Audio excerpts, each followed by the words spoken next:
Evening. This is Animal on Control. Welcome to the voice chat. These calls are recorded for uploading to social media, and by joining a call, you are consenting to being recorded.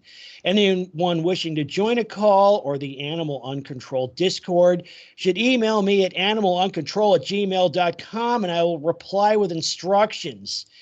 Today's topics: new members and the intelligence level of dog people. Joining me is Sonya. Welcome. Hey. Your first time on a call, so why don't you tell us a little bit about yourself and what interests you in the space? Gosh, well, you guys have probably, I've talked about it ad nauseum on the Discord, and I've of course posted numerous times about it on various, maybe not so much your channel, but certainly Kanan's channel, because I end up posting a lot on there for anybody that reads it. Anyway, yeah, so I don't want to rehash all of it, but you can do it because it's you're on the call for the first time. So I know you've been on the Discord for a while, and you're a mod on Kanan's channel, aren't you? Yes. Yeah. So what brought you over to the dark side? You know what? Okay, just like probably everyone else out there, it's a long, slow grind. Yep. Like you, grew up with a dog. We had a Sheltie when I was growing up, and she was a puppy, when I was a little kid.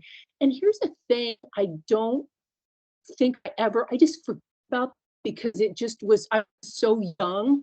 And I can't remember, maybe I wrote about it on the Discord, I can't remember. But one thing I keep forgetting about is that when this is because my mother told me this, when my mom got the Sheltie, it was a purebred Sheltie, she wanted to breed this dog, it was a female. And she had another Sheltie owner come over with a male dog. And apparently I was a toddler and, had our dog, whatever. I went over to hug this dog and it bit me on the lip. And I actually do have a scar on my lip from a dog bite. But I was a little kid and I don't remember it. And I don't even, didn't stop me from liking our dog, I guess, when I was growing up. I know I told you they sort of, this dog was not nice either. She was very neurotic. I remember she would spin around in circles when somebody would knock on the door and bark and bark and bark. And she bit the mailman a couple times. And you as a kid, that was like normalized. I didn't, when you grow up in an environment, that's all you just don't see that there's that's not cool. And I just remember that. And the dog was so neurotic and just couldn't be touched. So she was matty and just covered with mats. My mom never brushed her and would just sort of let her go outside to go to the bathroom. She was housebroken. Just how these things burn themselves into your memory. This was in Tucson, because I grew up in Tucson, when I was a kid. Anyway, when this dog, Tucson's full of ticks, and I don't know, she was outside a lot. And I just remember at times waking up and coming out in the living room in the morning, and there would be these huge bloated dog ticks on the wall, and sometimes they would have laid eggs. It was just, honestly, and then the backyard, of course, was full of shit, and so it was disgusting. But again, as a kid, you're just sort of you just don't really get that there's anything else other than that. Yep. But that was my childhood experience with the dog. And I think I told you guys this too. My mom, instead of she started vomiting up. She was 12 years old and was dying.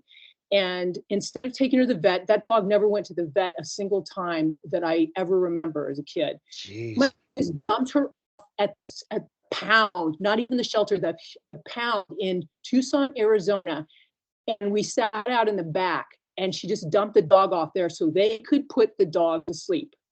This was a family dog that was supposedly beloved, right? So that's how that ended. Well, it's man's best friend, right? That's how, and it's crazy because, people, they go on and on.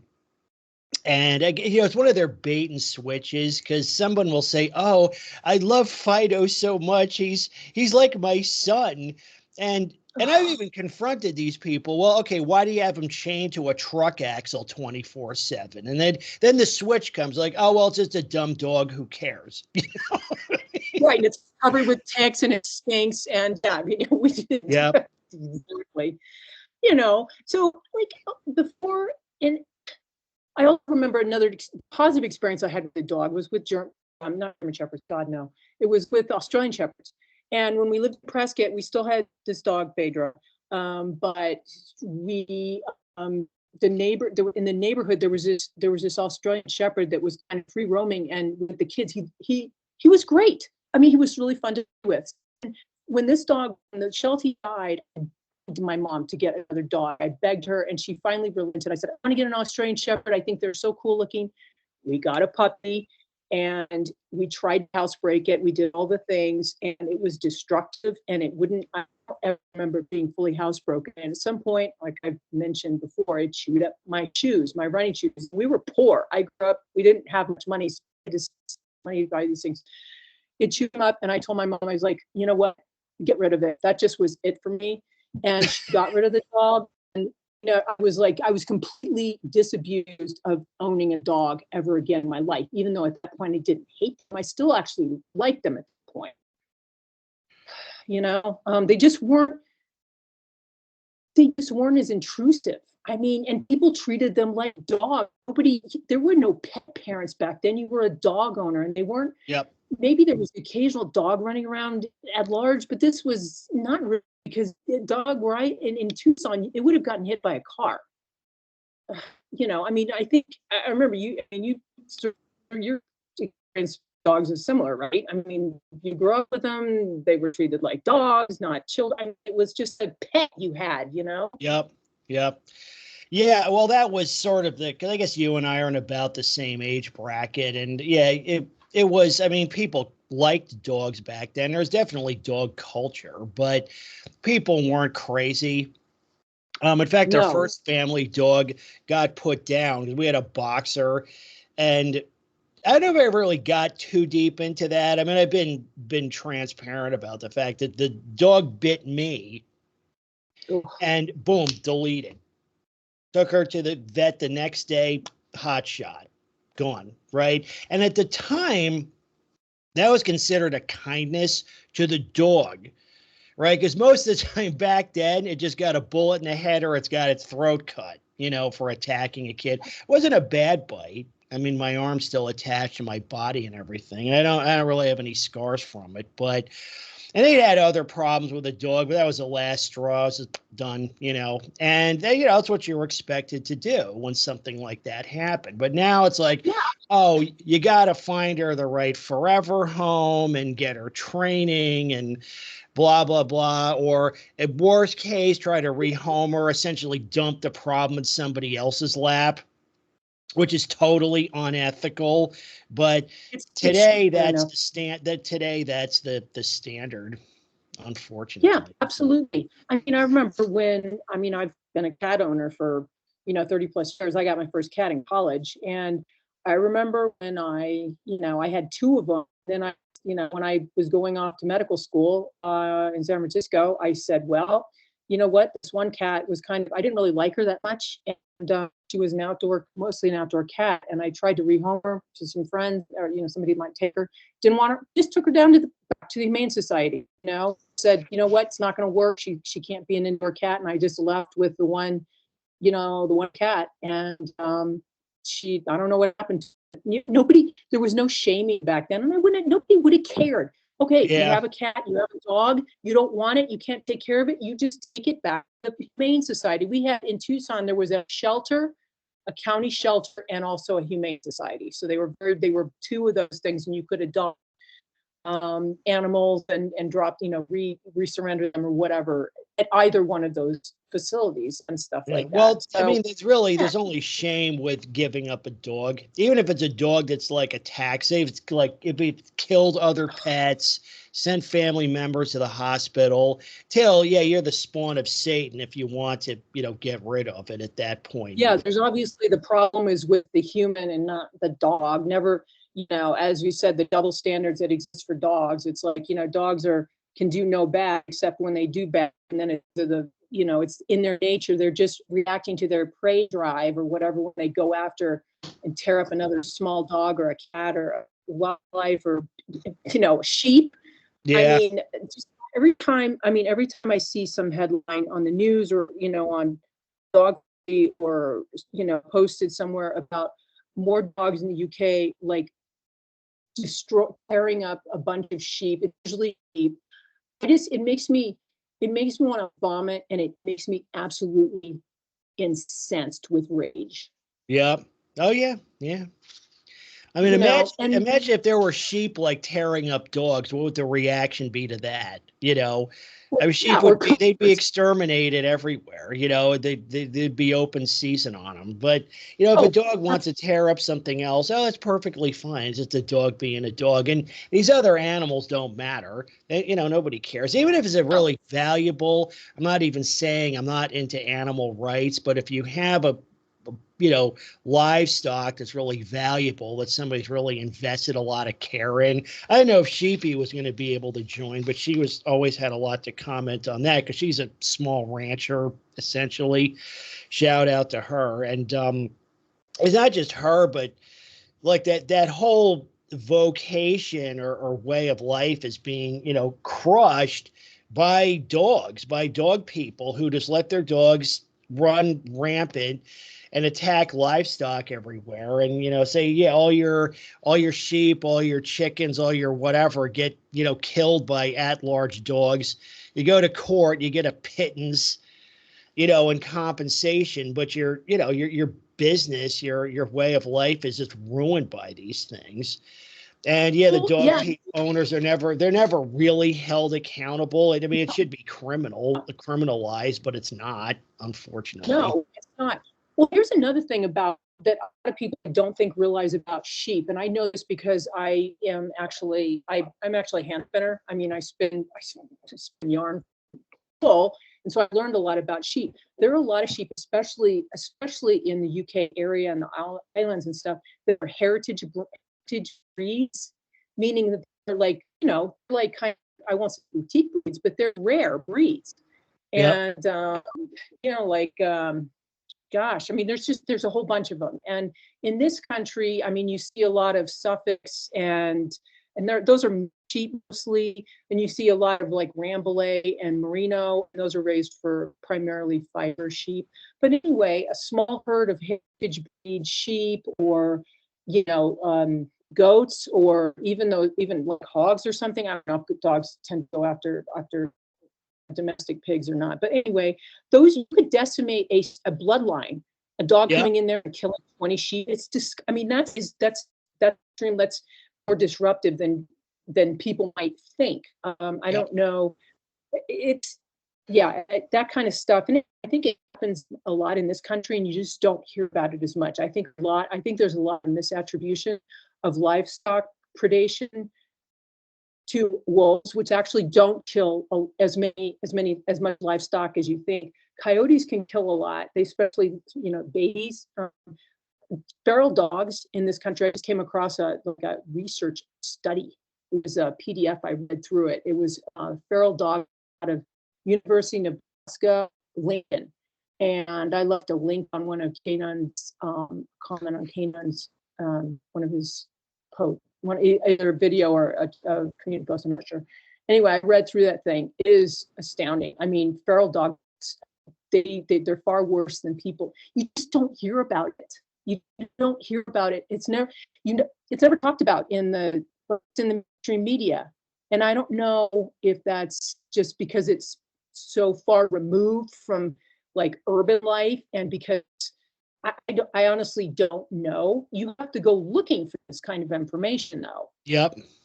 And, I think that's just, Well, I think it's far removed because they don't, and I guess there's this distinction to be made. Feral dogs would be domestic dogs that are basically homeless. They're just loose dogs, Yes. essentially. And you don't always know. I mean, often they could be dogs with an owner, because in rural areas, not just here, but all over the world, they just let their dogs run. And, if the dog disappears, they just get more dogs. They treat them like they're disposable. But meanwhile, they're out creating this mayhem. And I guess, you don't hear about it much. And like Sheepy said, a lot of it's never even reported. Yeah, you never hear about it. Like, we would never know. And a lot of it too, it's like, the media authorities, they don't want to tarnish Fido's reputation. There's always an interest in protecting these things at the expense of everything else. That's the motivation. It's part of the paradigm where dogs are sacred animals, as distinct from like a true wild dog, like a wolf or a coyote, even, which, or really any wild animal. Like, if I'm thinking about say if a mountain lion takes out a sheep, it'll kill one and drag it off and eat it. It won't massacre the entire flock. That's a dog thing. And typically it's not just a dog thing, but that's a domestic dog thing, because many domestic dogs, and people are saying pit bulls are very well represented, but it's not just pit bulls, they'll just massacre the entire flock of whatever. They'll just rip them all to pieces just for shits and giggles, basically. Yep. If a dog's big enough to kill, it will kill anything it is large enough to kill. So if you're talking about a flock of chickens, it can be probably terriers. But yeah, I think my impression that when I was reading that article, is that it is truly feral dogs. They're not pets. These things have escaped. Yep. Maybe they were pets at one time, but they all get together and they form like these feral packs, just like you do in India and elsewhere. They interbreed like that, and then they become truly feral. And one thing that was really interesting too, apparently, not only do they destroy crops, they go into like cropland and they destroy crop infrastructure like sprinkler systems. I mean, I had no idea. This article also pointed out that feral dogs are responsible for the spread of Rocky Mountain spotted fever tick disease to humans more than any other species. Not only that, but they spread it to the wild canids as well. I mean, I think that, I don't know if it was on here or somewhere, it's been mentioned that wolf behavior has been changed because they've been exposed to toxoplasmosis, maybe, and it's altered the way that their pack dynamics work. I know toxo is usually associated with cats. Cats are its definitive host, but still, it gets out there and infects other animals. And dogs carry all sorts of other parasites. We all know about this. Some of them, of course, the dog is a definitive host, like that tapeworm infection that is exclusive. It needs to go through a dog in order to complete its life cycle. Yeah, I mean, it's just, there's a lot of that stuff, and it gets sort of glossed over by mainstream media because, well, again, for the same reason, because dog culture is just pervasive, and they don't want to do anything that might diminish it might put off people from just shoveling more dogs into their homes. Yeah. Well, yeah, or turn people off to dogs in society or dog culture. And one reason we have a lot of these feral dog pack problems is dogs are definitely, for practical purposes, the only nuisance animal that can't be culled. Because, like, for example, like here, actually in most states that have, say, a feral hog problem, which actually is a similar problem, and I've vlogged and blogged about that too. The feral hogs, like here in Florida, actually throughout the United States, but there's many in Florida are, they're descended from domestic pigs. I mean, primarily. I mean, there's at one point somebody brought in some Russian wild boars, and some of those genetics got mixed in, but really, they're feral. They're descended from domestic pigs, right? They're not natural to the environment here. And actually, in a lot of ways, they're really destructive, and I've seen what they've done, and I've Yes. shot them too. I've, been out hunting them many times, although not recently. But it's interesting how that's handled. They're like, you got a hog problem, it's Rule 308 all the way down. Just waste them. You can shoot all the hogs you want, no questions asked, and almost nobody has a problem with them. Occasionally, some pet or retard will object to it, but there's virtually no pushback on that. But if you got a feral dog problem, it's like, oh no, you can't shoot them. And, shooting, if you shoot them, that's animal cruelty. They're protected. Why? Because they're man's best friend. They're out there giving unconditional love. Why would you want to stop that? Oh yes, unconditional love. Oh my gosh. Yeah, that's funny. I could go off on many tangents on this just because I was just leaving another note, another comment on one of Kanan's thing. I think it was a community post. Anyways, I think I've mentioned it all in the Discord. I read a lot of classic fiction. I just buy these things on Kindle, and I've been working my way through Sherlock Holmes stuff. So Arthur Doyle, Mm-hmm. and I'll tell you, there was one where it was called the Copper Beach, and dog. It was a mastiff. It was described in there, and I actually highlighted since it's in Kindle, so you can highlight this stuff. And he was writing, I think, around the late 19th century is when he was writing that stuff. And so he's a Brit, so dogs were obviously present in society. But in this particular story, this guy had a map that was described as it sounded like a demon the way it was described. Anyway, a young woman went into a room. He tricked her to come into his services as a governess, and under false pretenses. And she went into a room she wasn't supposed to. And he basically told her, if you set foot in that room again, I will set the mastiff on you, and it'll maul you to death. He basically said that. So people back then, they were sugarcoating what dogs were. In Oliver Twist, there's a dog in there that was also used as it was a scummy ratty. It was described as a scummy ratty dog, and it had a scummy ratty disgusting criminal owner. And in both stories, the dog met an end with the owner. So yeah, it's just interesting to me to see how dogs were viewed back in the time. You can see that through the lens of mostly fiction writing that people were talking about. I don't think that nonfiction. I haven't come across nonfiction stuff that discusses dogs, but it is interesting at any rate. It's kind of a little side. Well, that's interesting you bring that up. Talk about I was going to do a segment on dog haters of antiquity. I'm not really prepared for that now, but you know who Thomas Jefferson. Yes, that Thomas Jefferson, co-author of the U.S. Constitution, third U.S. president. This is actually in my early iteration as a blogger. There's a lot of back and forth on this, but later in his life, after he was president, he actually became a dog hater. And in fact, at one point, he ordered his overseer, because Monticello was his big estate, right? I don't know if you.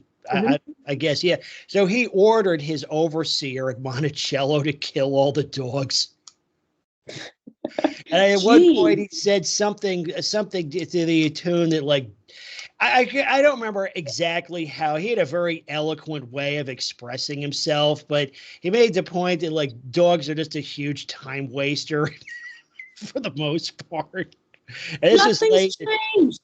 Yeah.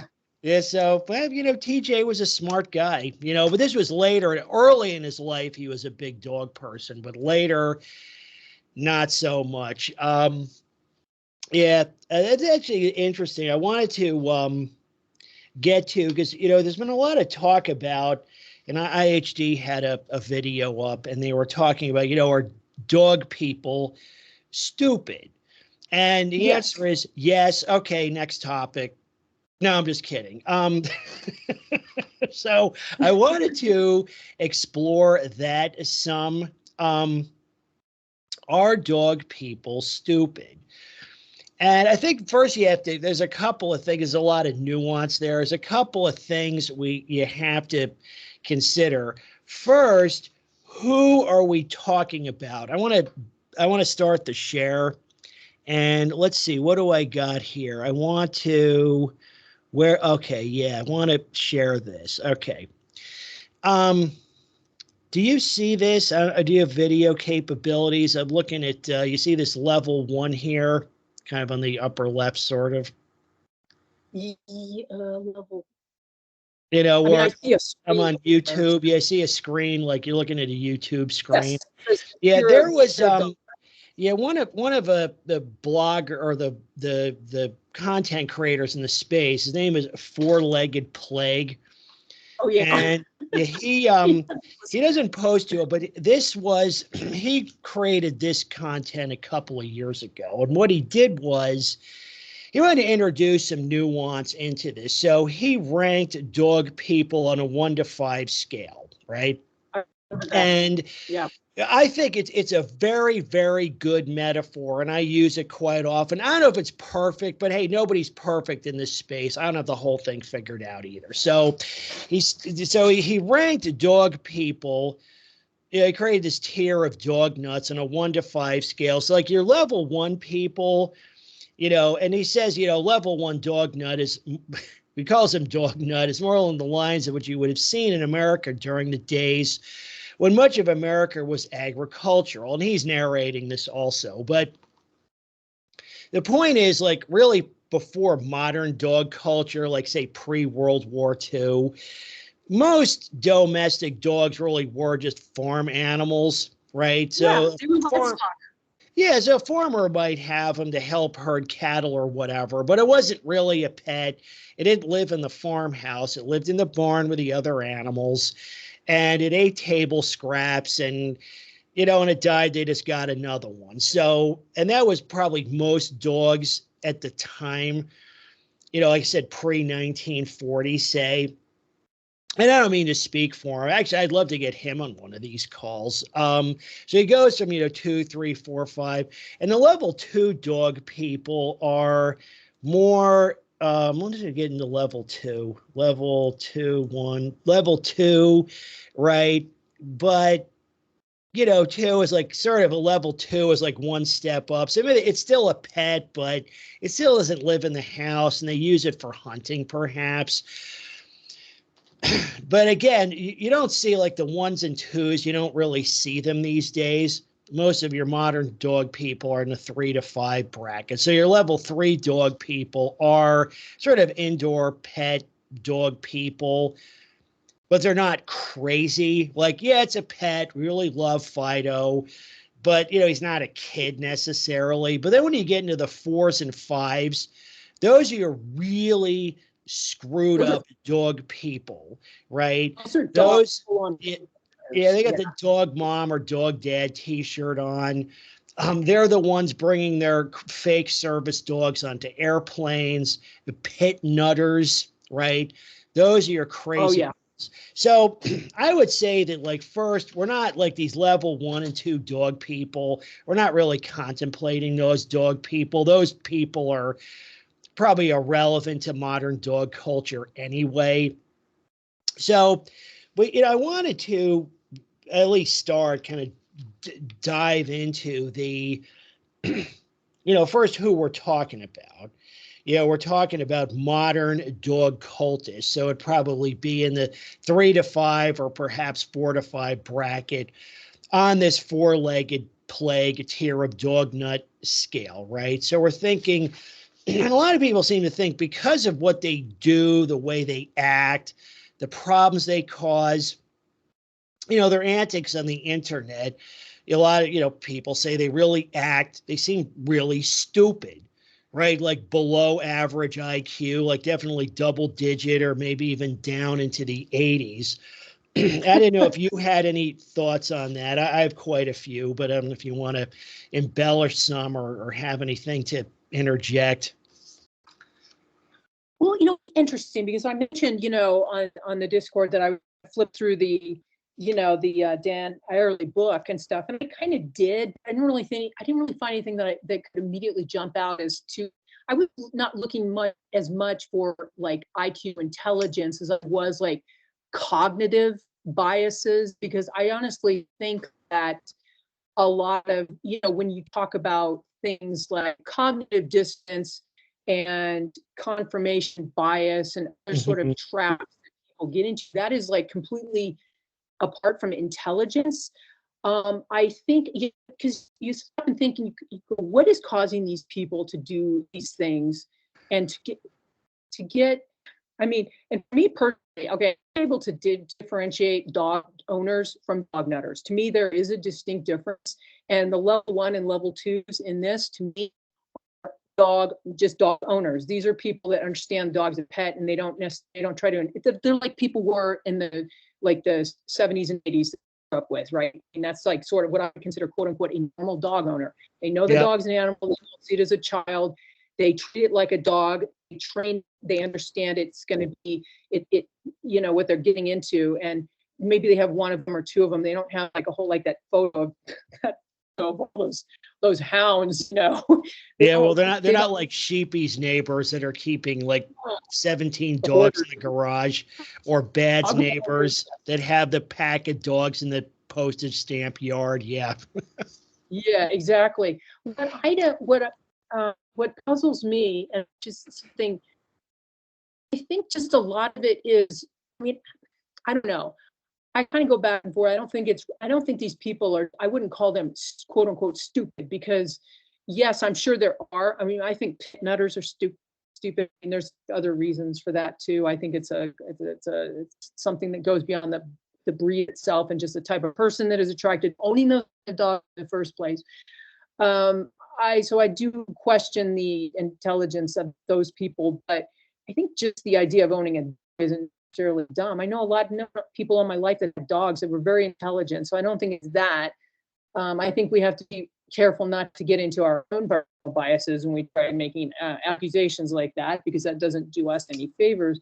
But there is something to be said for people who continue to engage in a behavior that is repeatedly resulting in negative outcomes for them, whether it's destruction of their property, or, again, anything like that. What I tried to do earlier was do a Google search for dog owners. And I think I was mostly looking at pit owners who continue to own dogs despite, the risks.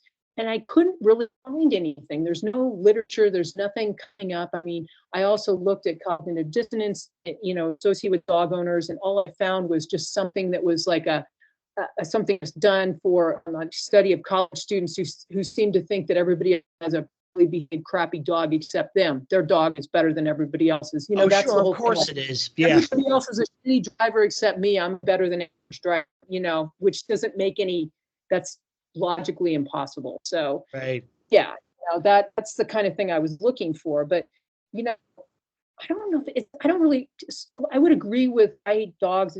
It's not really necessarily intelligence.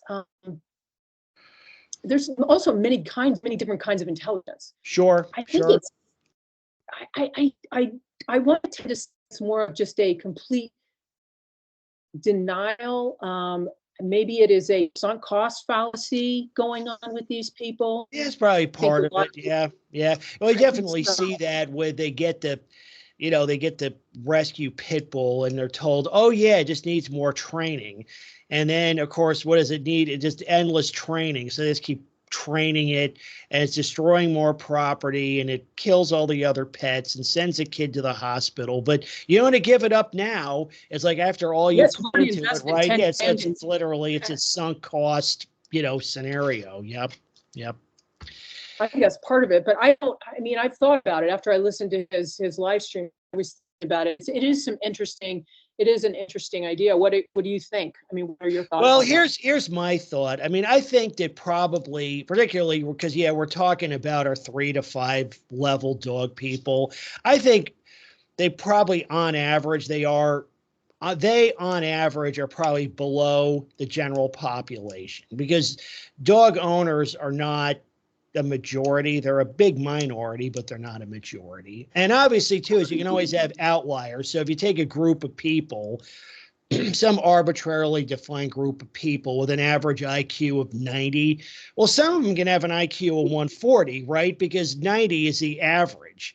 So clearly there can be some definite outliers there, even some far outliers. We're talking averages. But as you mentioned, there's different kinds of intelligence. And my thesis is that these, particularly the 4 and 5 level dog nutters have a very low maturity level, an EQ, an emotional quotient. And I think that is way below average. And I've seen that quite a bit. And that goes into, its inability to learn, very childish worldview. And because that's what you see, particularly with pit bull people, like the nanny dog myth. But I think about how did such a ridiculous thing gain traction? Because really, no dog can be a nanny. But because even in some of these, I always like to skewer, the ADEP people, the all dogs except pits people. Like, no, the St. Bernards are the real nanny dogs. It's like, no, dummy, no dog can be a nanny, right? But what they have is they have a very, very childish, immature, Disney-esque worldview. So they're very, very low maturity level. And, maturity level and actual intelligence level don't perfectly correlate. People can have a high IQ, yet a low EQ. And it's not as uncommon as people think. In fact, I even know people like that. I even have family members like that, where you have somebody with a proven IQ of 130 or more, but they act like kids. So you sort of think, okay, what's a tell for that kind of activity? And I might have mentioned this before, perhaps a long time ago, but actually about the time I got into this space or became woke in this issue, I went for some counseling with a clinical psychologist, a therapist. And because I had people in my life who would act like, and here's what I'm going to segue into, is that the proverbial foaming at the mouth, apoplectic rage monster. And you see that quite a lot with dog nutters, right? And there's actually one case that went viral. Remember, there was that case a couple of years ago. I'd actually share that, but I have difficulty.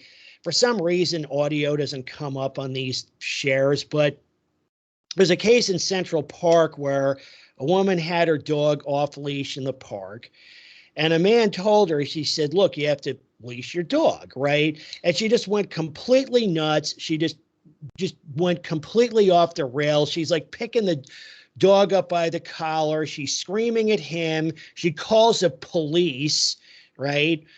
She, that, I don't know if everybody remembers that, but it was a viral case. It went all over the country. Why not just, it's an on-leash area. Oops, you got me. Just leash the dog and be done, right? That's what an adult would do. But no, she throws a tantrum, and I've seen that, and I've dealt with that even with my nutter neighbors, right?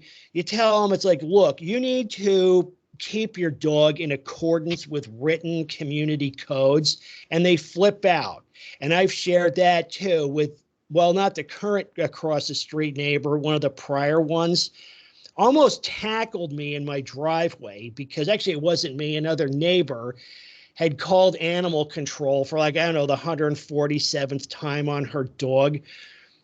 And I dealt with her just purple at the mouth, screaming, hurling threats, insults, just totally off the rails. Like I said, it's not an exaggeration.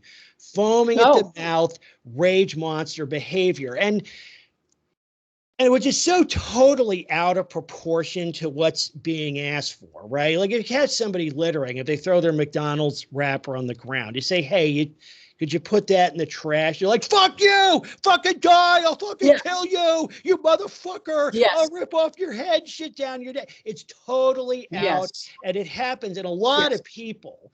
even a lot of folks in the Discord, like Kidders, had to deal with this. Many folks have experienced this. They just go, Oh, they I've just dealt with it. completely, yeah, they completely flip out, and it's totally out of proportion to the situation. So in any case, I have people in my life who've acted this way in other areas and aren't necessarily dog or pet related. So I asked her, I said, what makes people act this way? Like, what is their dysfunction? Well, what's wrong with them? You know, because this is, they call us like that we're deranged and delusional. The only people acting like nuts are them, really. So, and what she said was very interesting. She said that many people stop maturing at a very young age. How young? Literally 2 or 3. Okay. They stop maturing at that age. And she said, think about it. Okay. What happens when you take a toy away from a 2-year-old? What do? They throw a tantrum, right? Yes. And there's literally people who have never, they're stuck. They're perpetual toddlers, literally. That's what they are.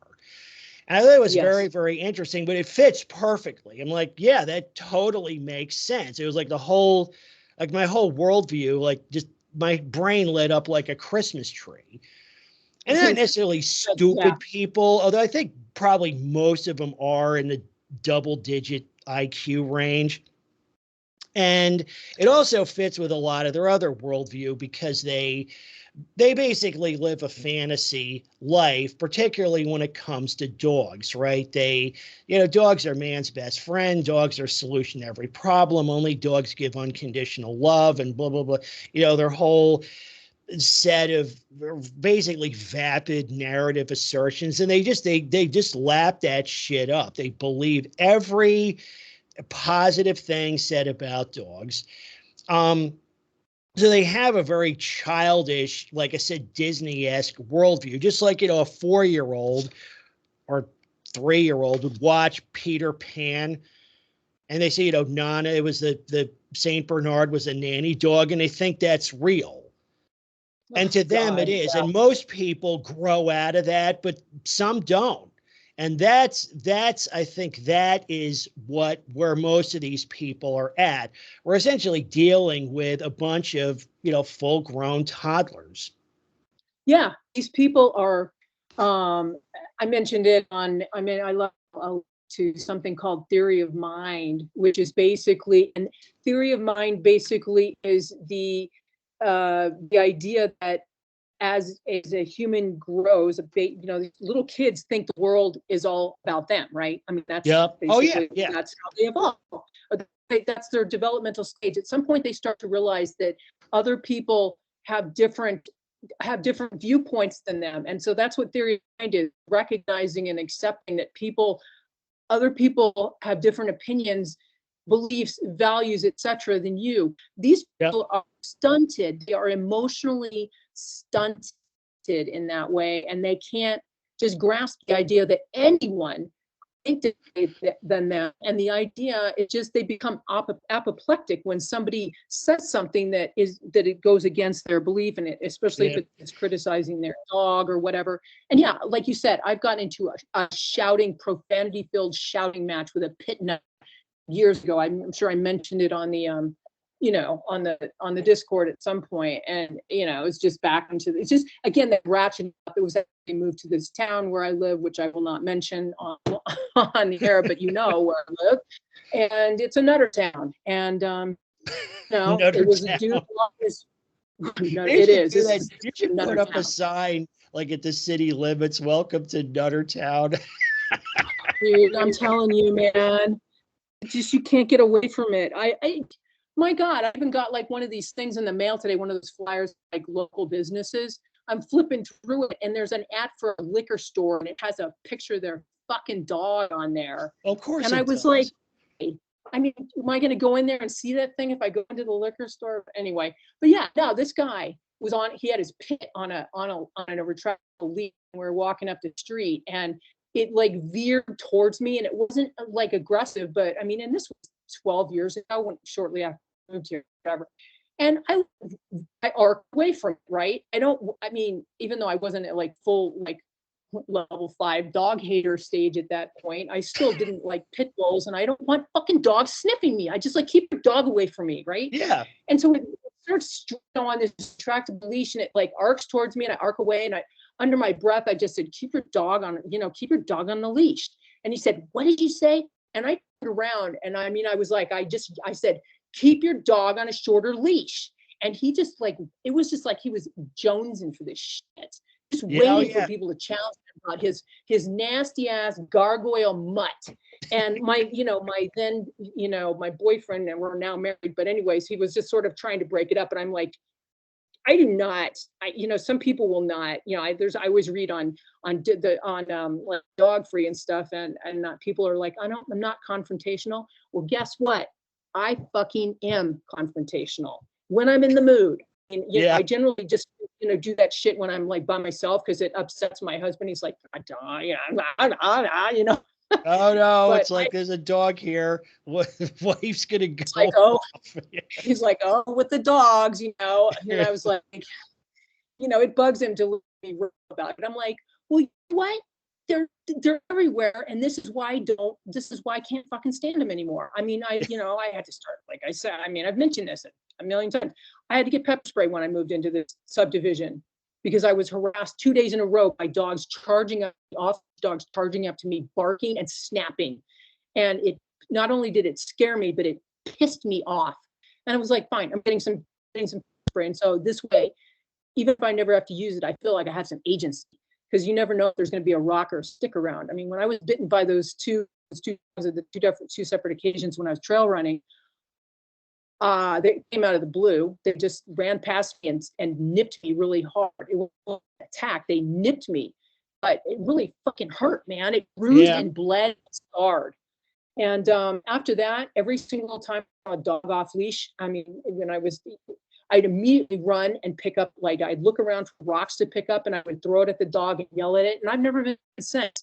And I mean, when people say, oh, stand there and act like a rock or a tree, fuck that shit. Yeah, no, that's stupid. Well, you know what it is that, to digress a little bit, they say that because you got to remember how corrupt this whole thing is. Those people are not looking to prevent human injury. That's irrelevant to them.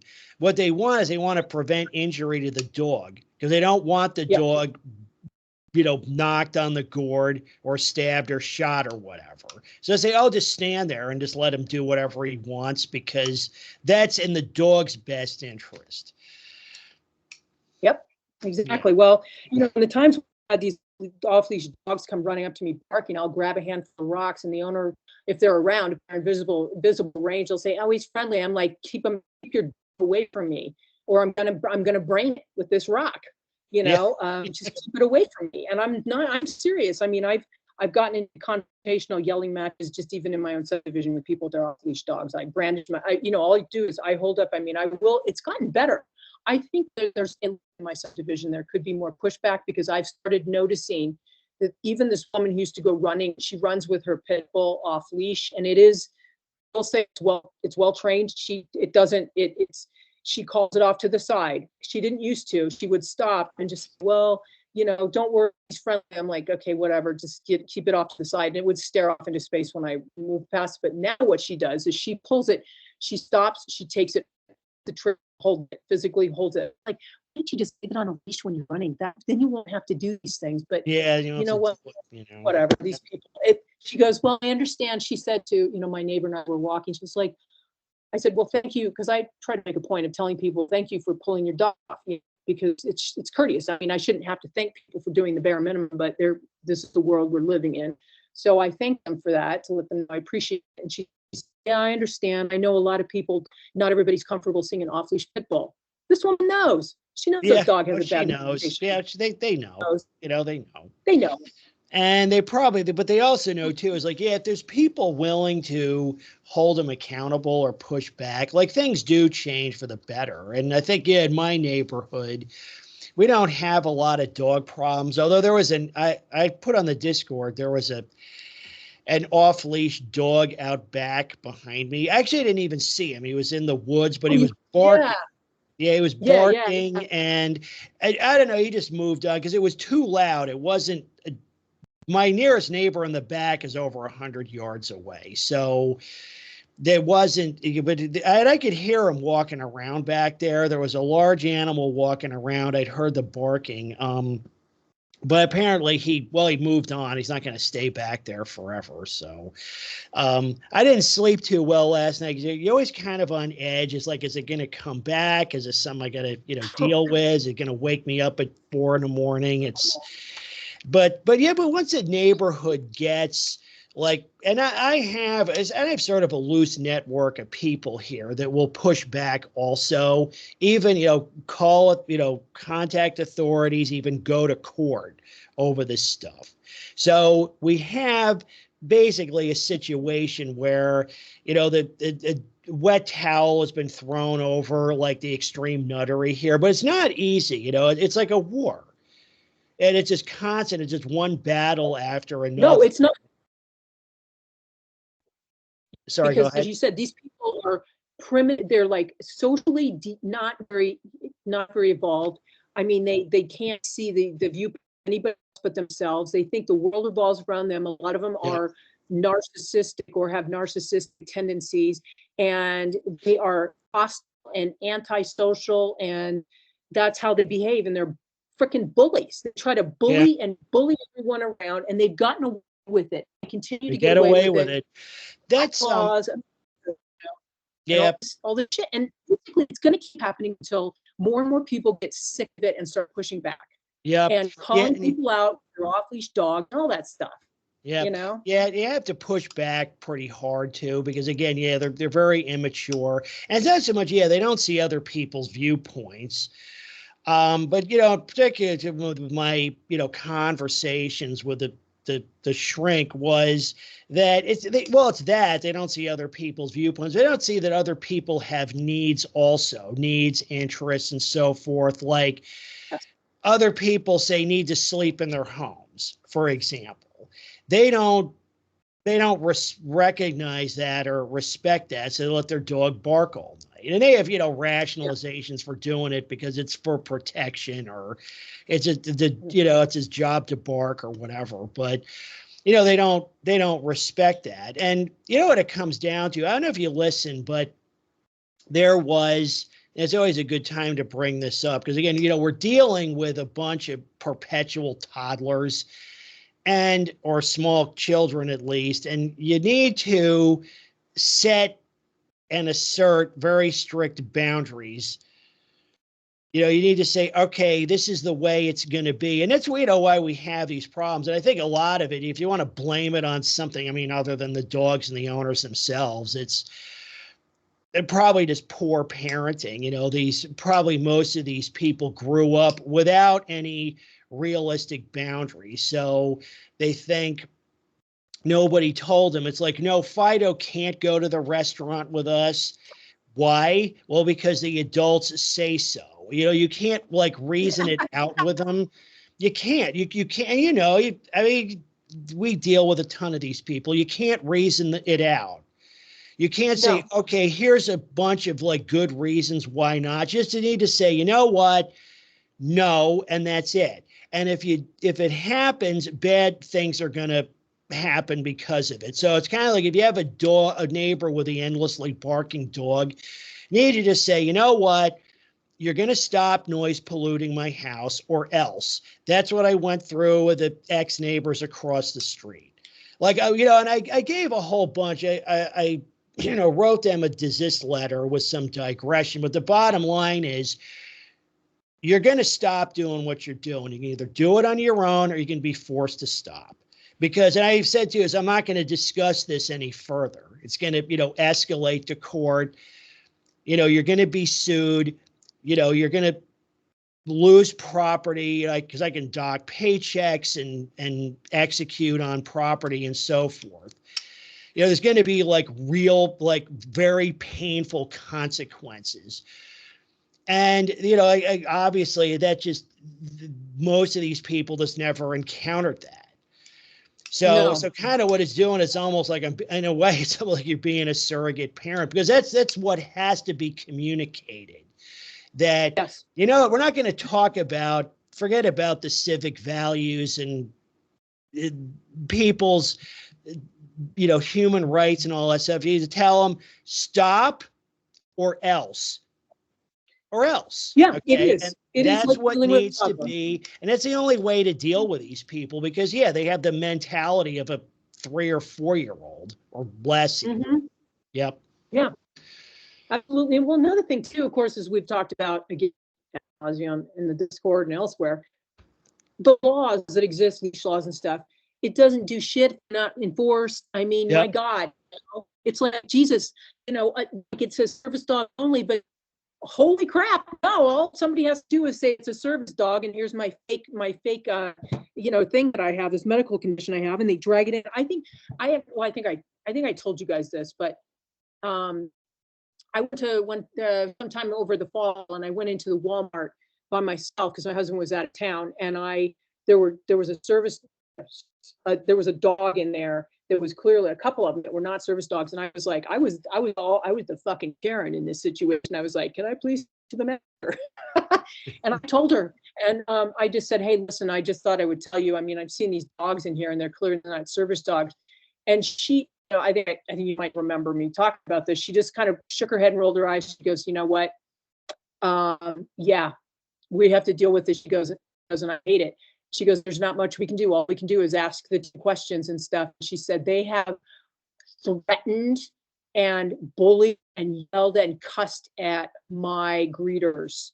Yep. Then when they ask them these questions. So these people are deranged. Oh yeah. Yeah. Well, they're tantruming because they're seeing, they're yes. tantruming basically. Yeah. It's a foaming at the mouth, you know, rage monster behavior. And yeah, I mean, well, this one, you know, this funny. The manager of the Walmart. I mean, she's a dog owner. She has like 5 dogs. I mean, you could say she's a dog nutter, but she's like, no, I don't bring my dogs in. She has like these DS bulldogs, just lay around and sleep all the time. And she said, believe me, it pisses me off. And basically what she said to me, she said, well, one of them is a lady, you know, going through the checkout thing with a poodle.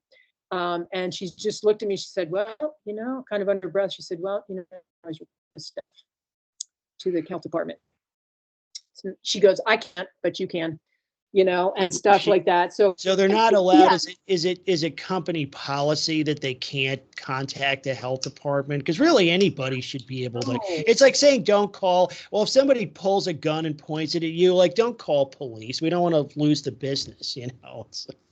Yeah, you know, it's interesting. She might have just been saying calling person out with the dog, you know, with the dog, because she said. And then another thing she told me too, which she said, once the dog and the person are let into the door, that's pretty much it. I mean, they're in there. And I did, because, you know, I did say, well, I know you can kick them out if the dog behaving in a way that's clearly, it makes it clearly not, so, you know, a service dog, which none of them do. Basically, when you're talking about somebody who said that they've trained a service dog, what they train their dog in basic obedience, not to be an unhinged asshole like everybody else's dogs are. And they somehow even the kind of thing too is like you can trespass. Like if somebody is behaving like threateningly, like again, they're throwing a tantrum, that person can be. You know, that's a problem with it though. It's the whole service dog thing. It's a big loophole. It's totally subjective because you could say, okay, I trespass them. Like if you ask them the 2 questions, they threaten to kill you. That should be justification to eject someone from the store or even call police. Absolutely. But they don't, legit service dog or not. Like just because even if somebody has a legit handicap, that doesn't mean you get to, you know, act like, you know, Charles Manson or something, right? It's no.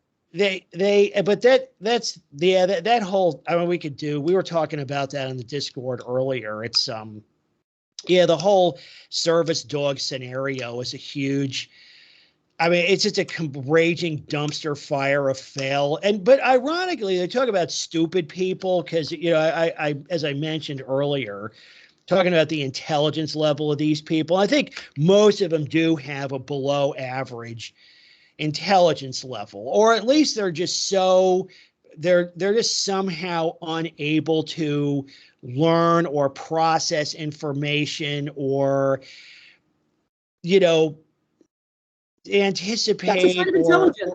yeah, they're just low. And so, but it's kind of like if you look at the so-called legit service dog people, interestingly, and this whole YouTube channel is dedicated to this. They complain about the fakes the most, even more than people Yes. like us do. Yet, and I, again, and I've been well in and out of this space for a while, and I've confronted, many of these people directly, and I've said, what would help your case, because what's happening is like two big problems. One is their dog that was paid $20,000 to train has now been spoiled because it got attacked by a fake service dog. Plus, as you indicated, it's like all these, service dog, fakers, these dog nut rage monsters are ruining their reputation.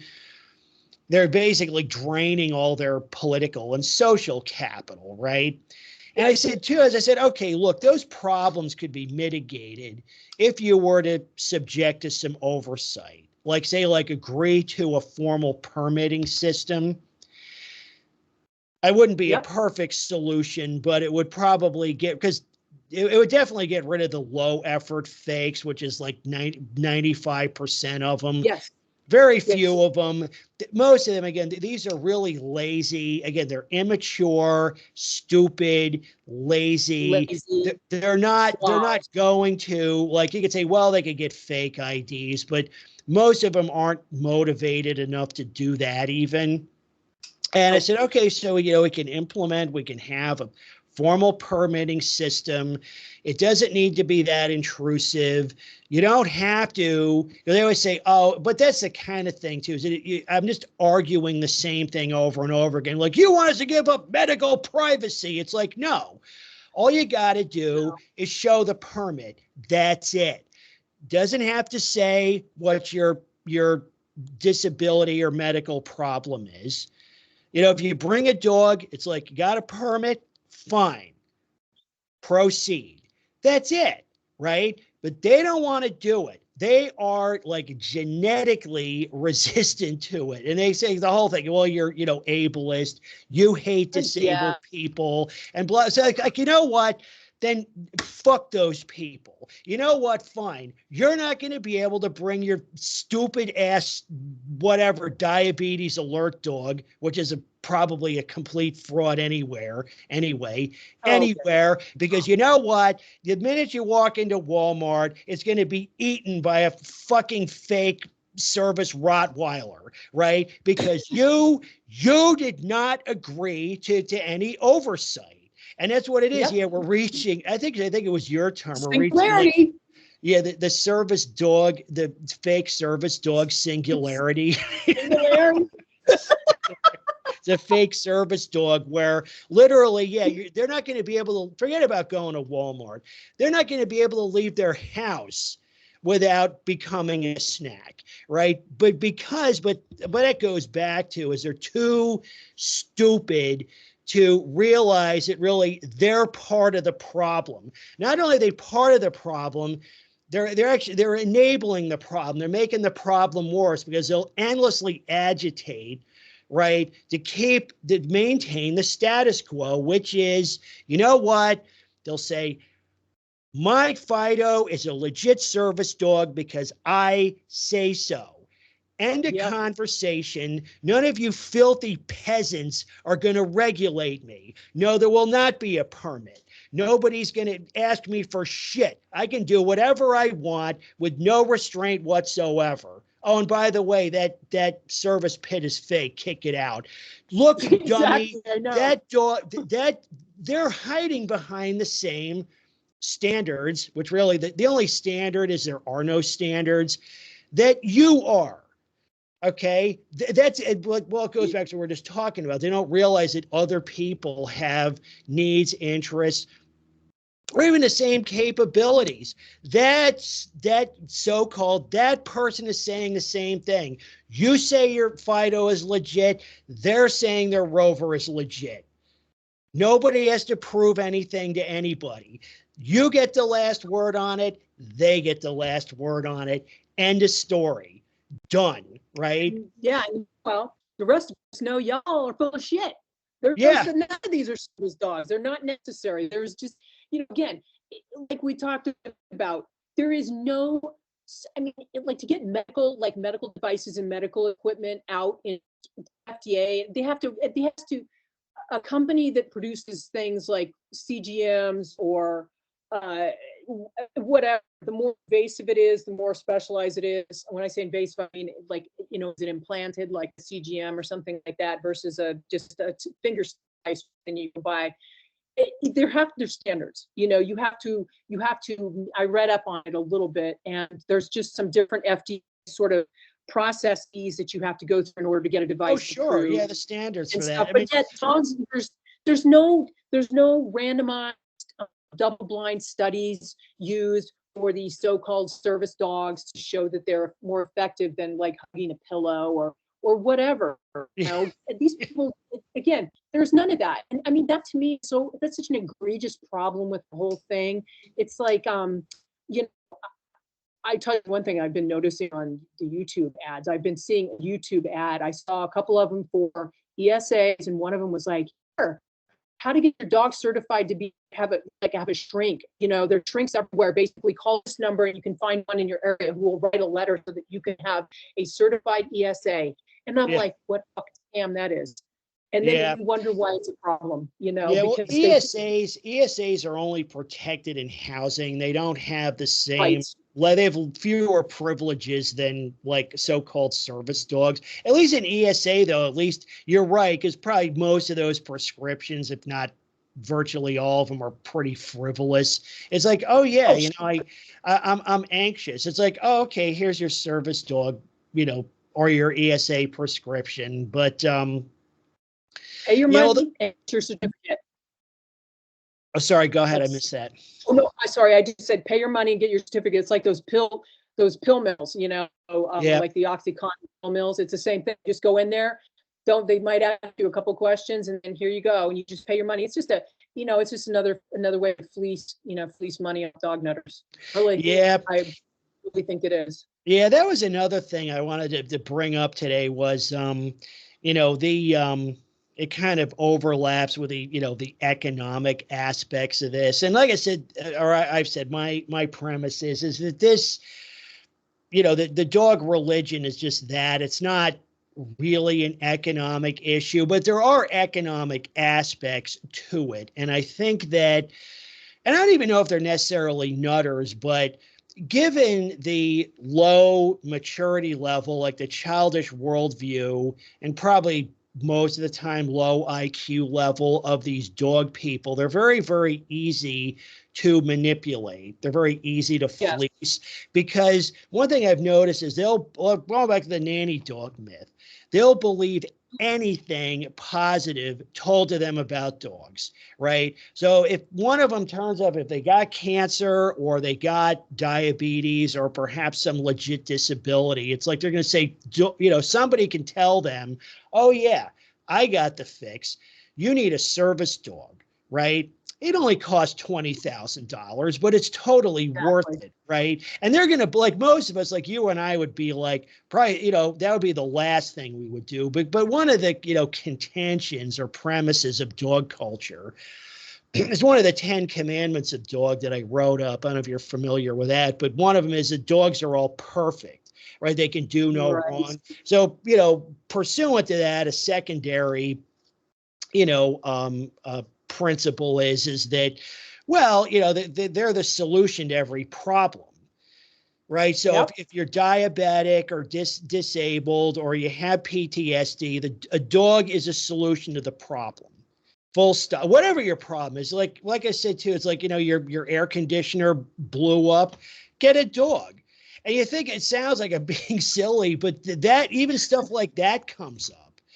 It's always the answer to every dog. It's you need a dog. You need a dog. You need a dog. You need a. I see this a lot in these reds. Somebody is they just went through a tough divorce, or they lost a loved one, or whatever, and they're like, therapists, like, get a dog.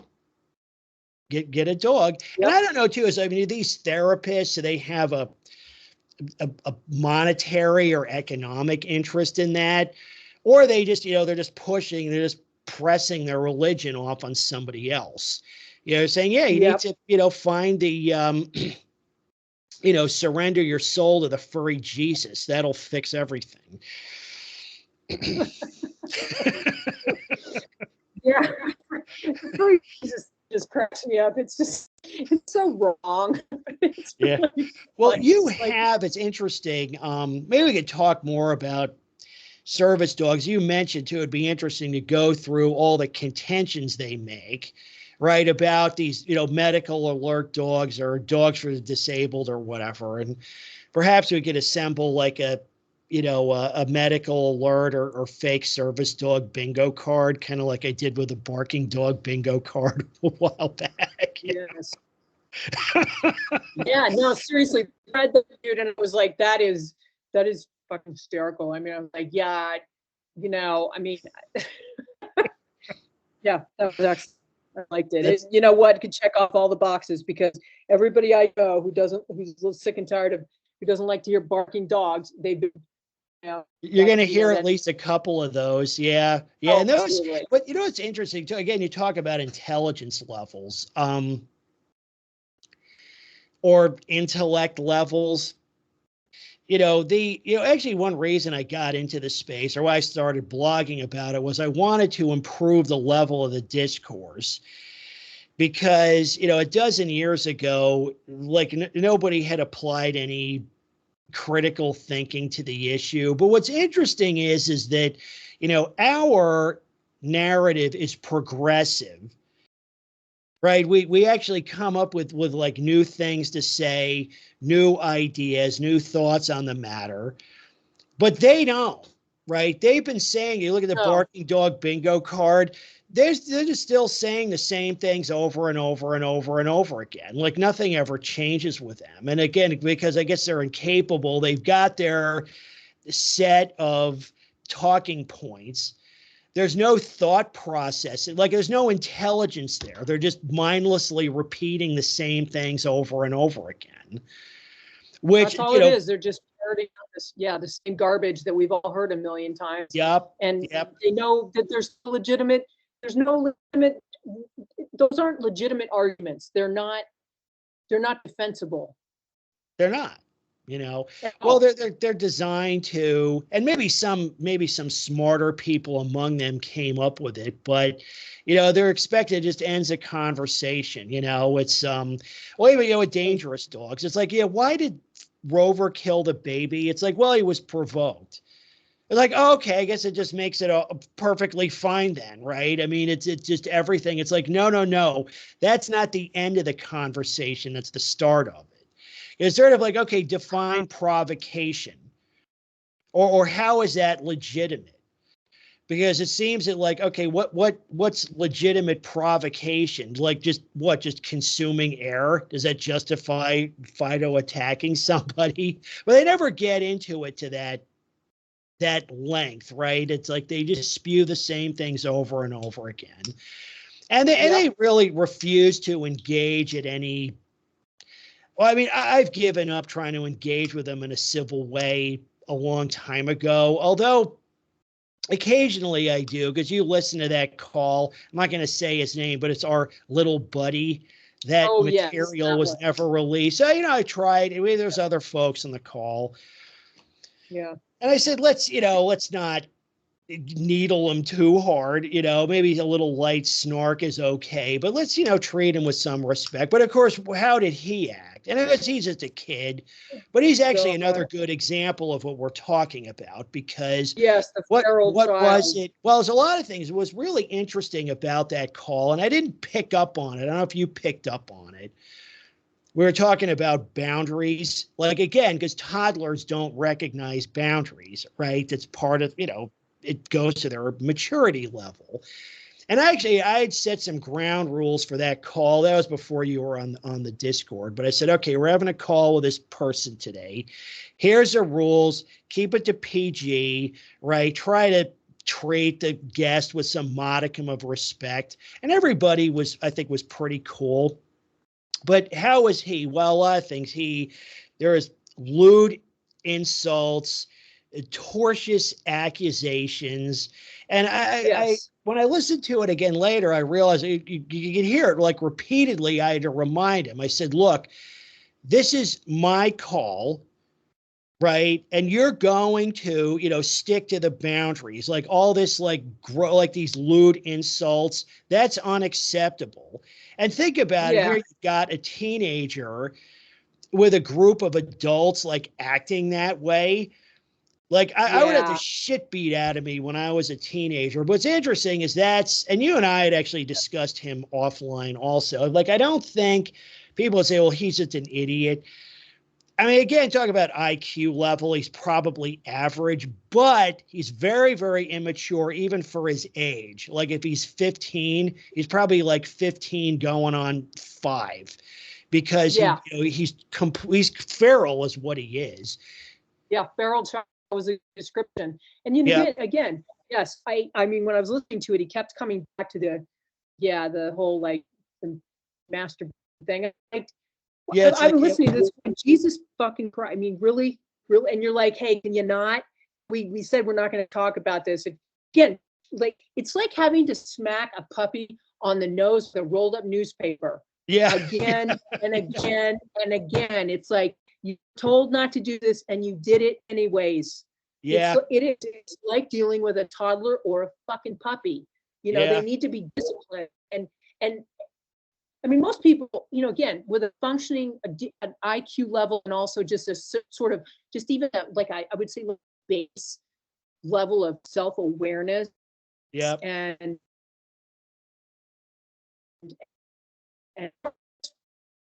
social, they know better. You tell somebody, Yeah. don't do this, and they're like, if you want to be part of this group, you cannot behave like this way, and if this, you're kicked out. Yeah. Narcissists have to constantly have boundaries, and you have to. I mean, I had to do it with my mother. I'm like, if you cross this, there will be consequences. Yeah. And you have to treat them like toddlers, like puppies, whatever. And Yep. he's like that emotionally. He's just intellectual. I mean, he's just stunted. I mean, these people are just, they also lack. Another thing that is lacking, a glaring lack in all of these people, is a complete lack of critical thinking skills. Oh yeah. Yeah. Completely lacking. I mean, they believe they anything that's regurgitated to them, that's told to them, the thought terminating cliches, they just soak them up and they regurgitate them. There's not an independent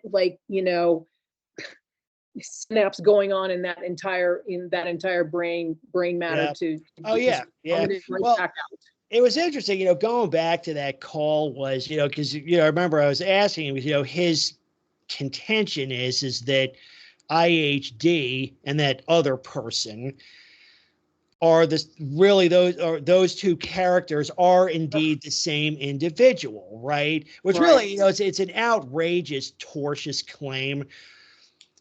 But I mentioned that to him. It's like, okay, how did you connect those dots? Like, how do you know those two characters are the same person? He said, well, they kind of look alike. No.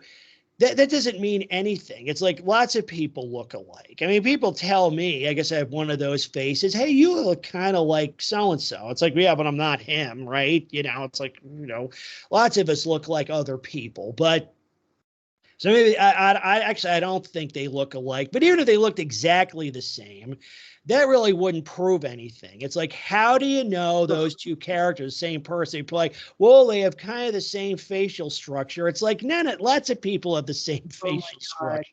But then when it got but it turns out that we listened to it. He said so on the call, was someone in the background had, fed him that information.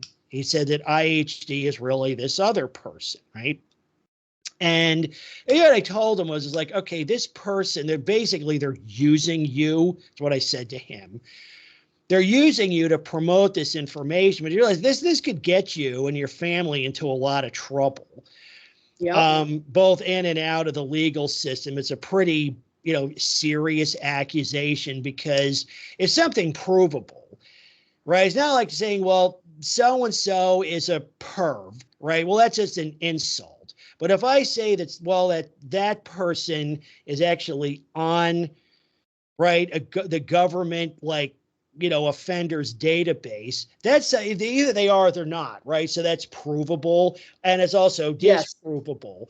And that's the thing, is like you're making a claim, a provable claim that can be disproven. And well, it's interesting. Somebody had fed him the information. I told you, like, whoever's doing that is not your friend.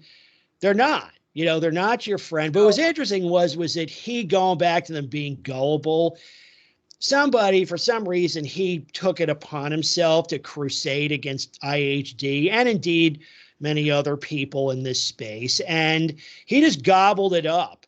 You're right. There's no critical thinking skills. Like, oh, these two are the same person. Right. Like, Arnold Schwarzenegger is actually Richard Nixon. It's like, why? Because, well, no, they kind of look the same. I don't know. Don't they kind of like, no, you need more proof than that.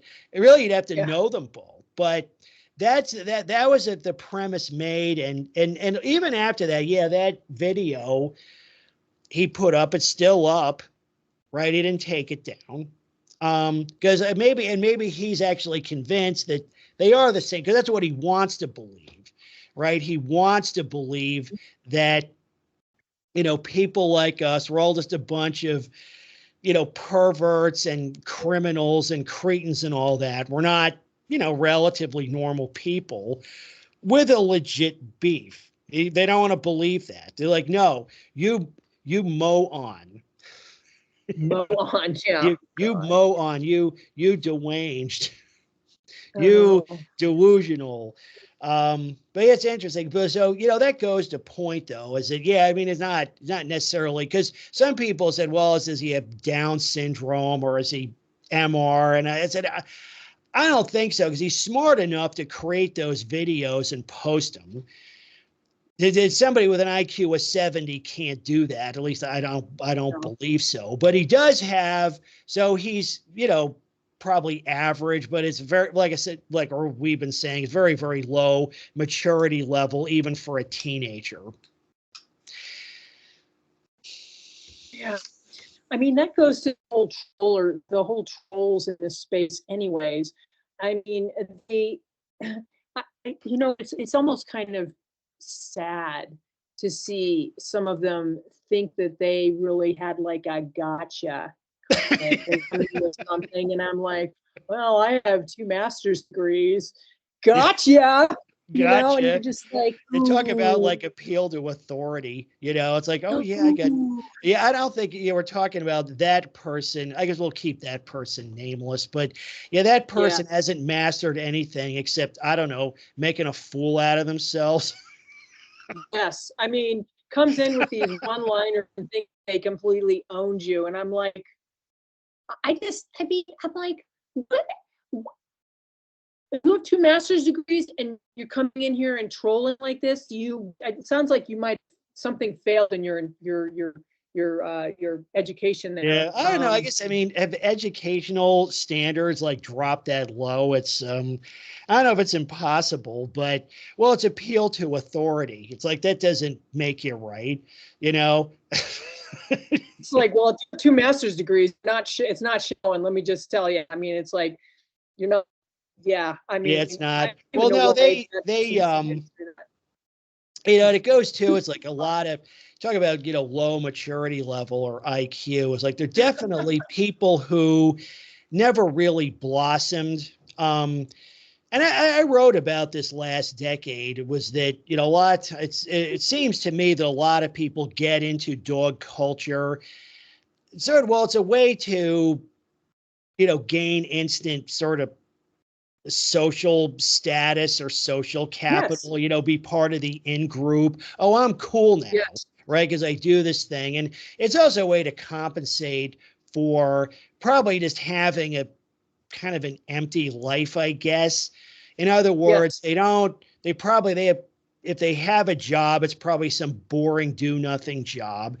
They don't have any fun hobbies or interests. They eat, sleep, watch TV, maybe go to some dull job if they have a job. They don't really have any like really compelling interests like interesting hobbies or an interesting job, or perhaps even just satisfying relationships with others. So they get the dog to kind of fill that void, right? Not that it Yeah. does, but it makes it sort of look like, so they, oh, I'm into dogs. See how interesting I am? I'm really cool, you know? And that's what's interesting. We brought up, I know a couple of times folks have brought up, what's going on in the dating scene with, dog nutters. And I think it used to be, because after I got divorced, but this was a while ago, it seemed like, and maybe this is right around the time dog nuttery was taken off, but sort of like everybody would say they're like a really outdoorsy type, right? I'm this really like, so sort of being an outdoorsy person was really hip.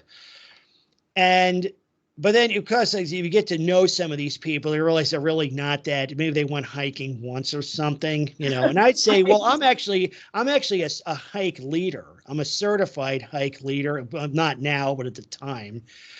And so, but now it seems like that's been replaced with dog. It's like the new like hip interest is to be into dogs, right? So it's better than being a brain surgeon or an astronaut or, a spelunker or a bungee jumper, or whatever, right? It's like, yeah, that's a new hip thing. It's like, yeah, being into dogs is just it's the most cool thing anybody could possibly ever do. So people, So original. yeah, it's so original, right? Maybe hopefully that, and maybe that fad or that trend may pass, hopefully, and it's not just, I mean, it's not just in the dating scene. I don't know. I've been out of the dating scene for a long time. I'm really honestly just going by what I've been told, but it makes sense because you see that a lot in all kinds of social circles.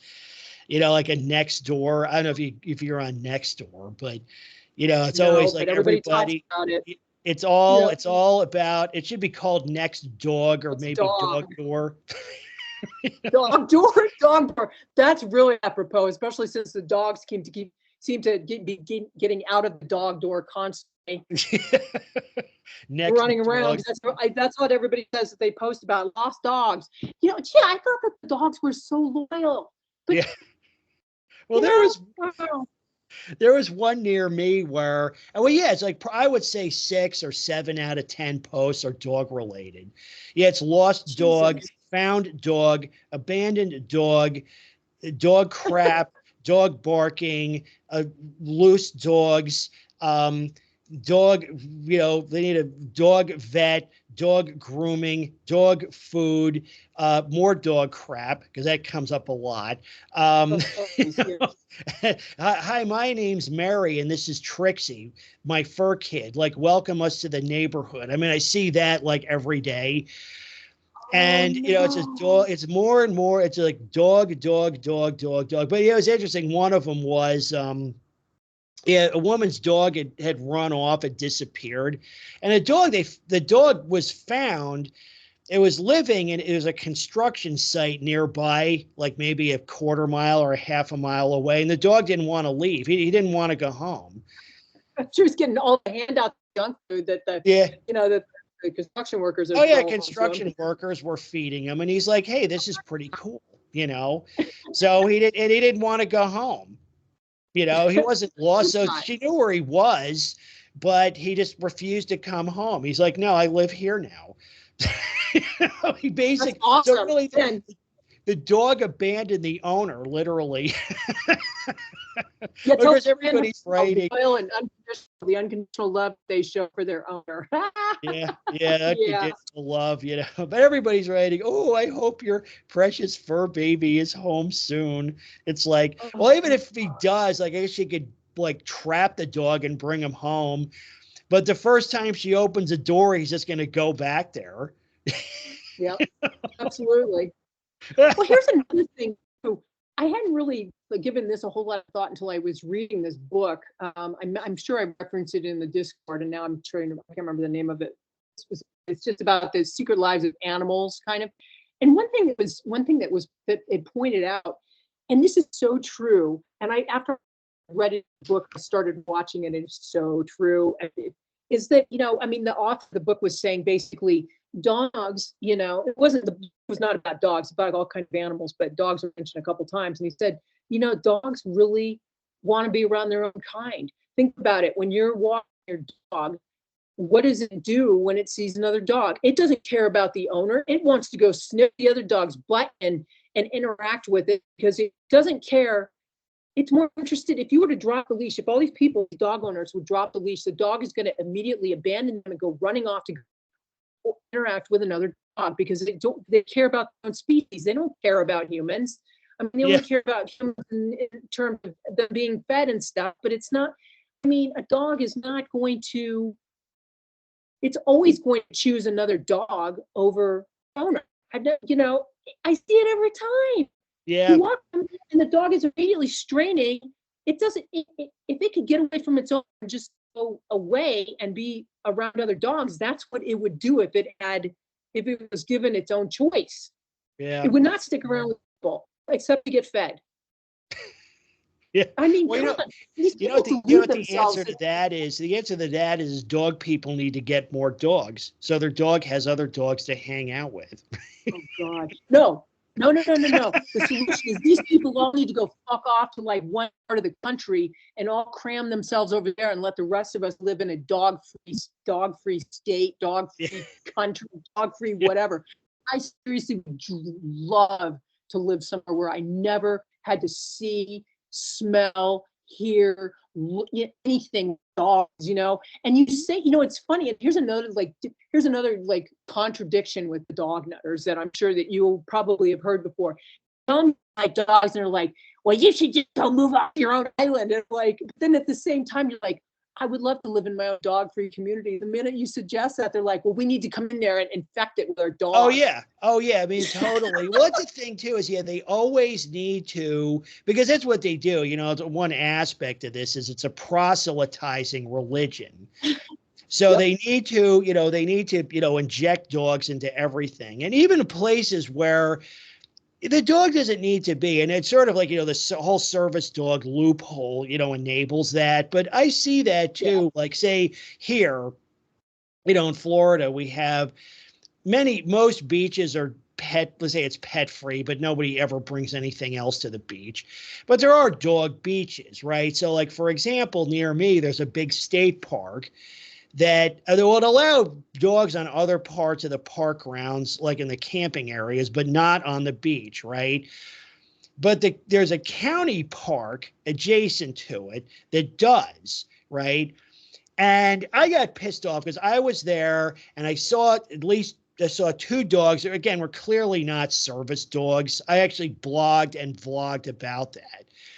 So I go to the park ranger's office. I said, you got dogs on the beach. And right away, they're like, oh, they're service dogs. And I said, yeah, like I'm the grand Ayatollah, and just like stomped out. I didn't handle that very well. But like this one, but even if they are, let's say you do have a quote legit service dog person, like maybe the one of 5 on earth.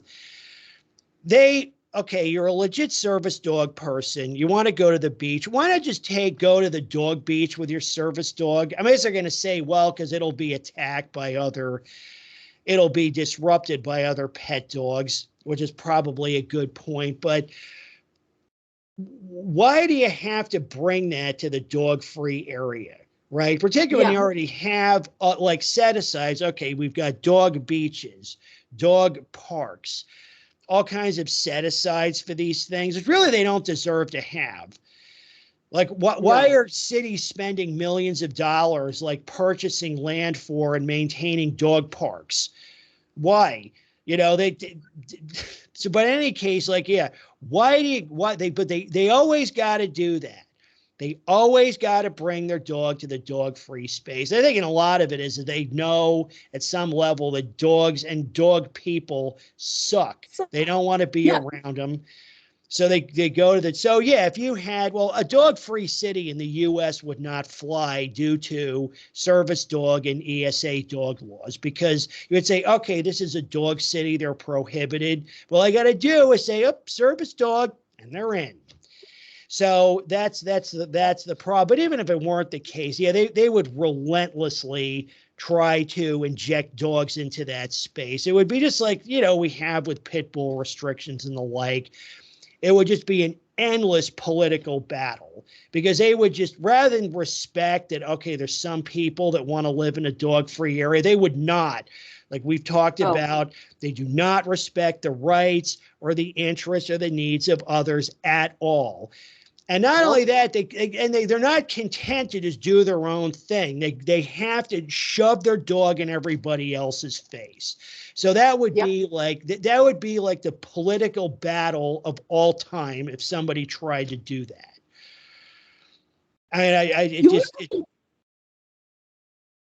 Sorry, no, go ahead. No, go ahead. Go ahead.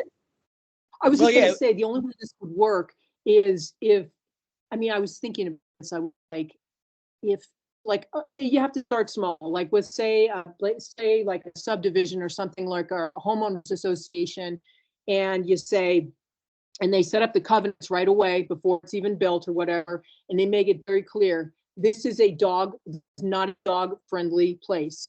If you have people who move into this place are moving here because they do not like dogs.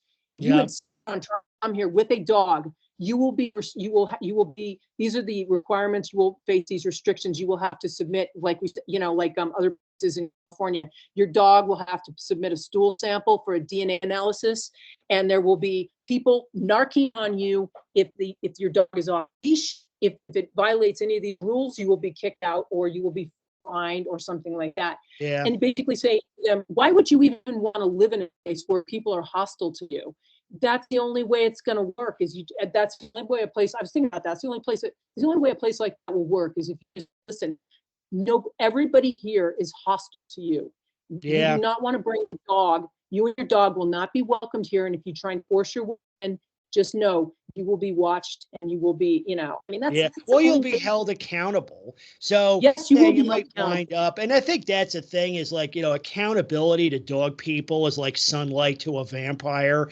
And it is, and that's probably what you'd have to do is like, you couldn't, like a dog ban would not fly, at least not under the current zeitgeist, but you could do that. Or you could even have a town, I'd had a similar thought where you could, a bunch of like-minded people could just move all move to the same area and sort of like, okay, and that would create, basically they would shift the political balance there, right?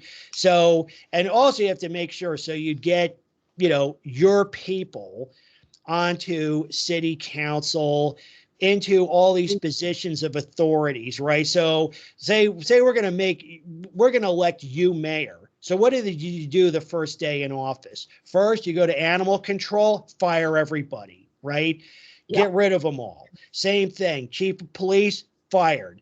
Just replace everybody in every position of authority, drain the swamp, replace them with people that are like us or at least sympathetic.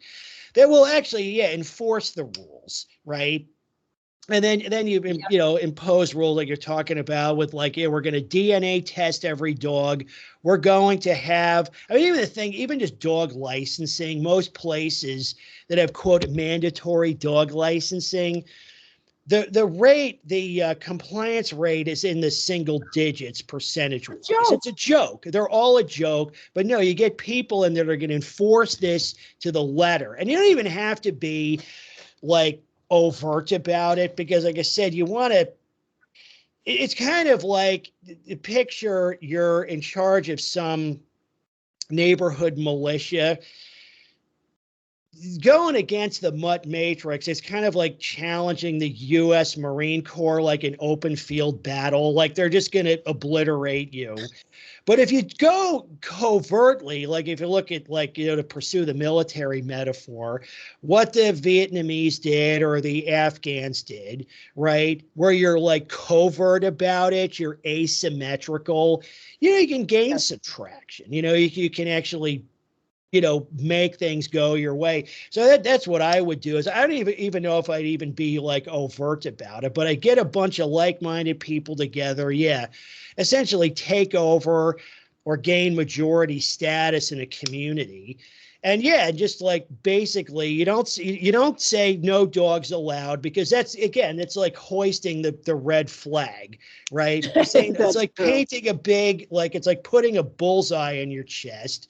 Yeah, and That's running in true. front of a platoon of Marines. That's not a good idea. But if you're covert, right, and that's how you can get, what you want, and maybe after a while you come out, people are like, hey, the quality of life here is so great. What's your secret? It's like, well, we don't allow dog nutters to control everything. That's how we managed to do it, sort Yes. of come out of the closet. That was my thought. But so, yeah, I mean, it's the same kind of thing. You're not gonna ban them not under the current zeitgeist, but you can really crack down on them. And that'll make it, I mean, that'll solve 97% of the problems. And what I found is when they are confronted with consequences, they do change their behavior very often. Yes, I mean, they maybe do. you gotta like periodically reinforce it. But if they got, every time they tie their dog up to bark, if they get the cops there, they'll, that'll motivate them. You say, look, shut your dog up or it's gone. Or you know what? Here's your citation. The next time I'm coming here, you're under arrest for disorderly conduct. That'll get them Yes. into one. Yes. These problems really aren't difficult to solve. They're not difficult to, I mean, really, they're not complicated, really. And No. there's a ton of precedence for this kind of thing. You just gotta enforce it. You just gotta make it happen. So. You know what? Iceland, Reykjavik, the capital. I mean, they're pretty much. I'm not dog free, but you might know this. They banned dogs back in the 1930s, I think, because they were spreading that I think it's a tapeworm that causes blindness in humans, and Uh-huh. people were dying and from it, and they banned dogs, and they've allowed them back in, but they have such strict rules there that basically they have cats running around. And nobody cares about that. Cats just don't cause the same level of problems that dogs do.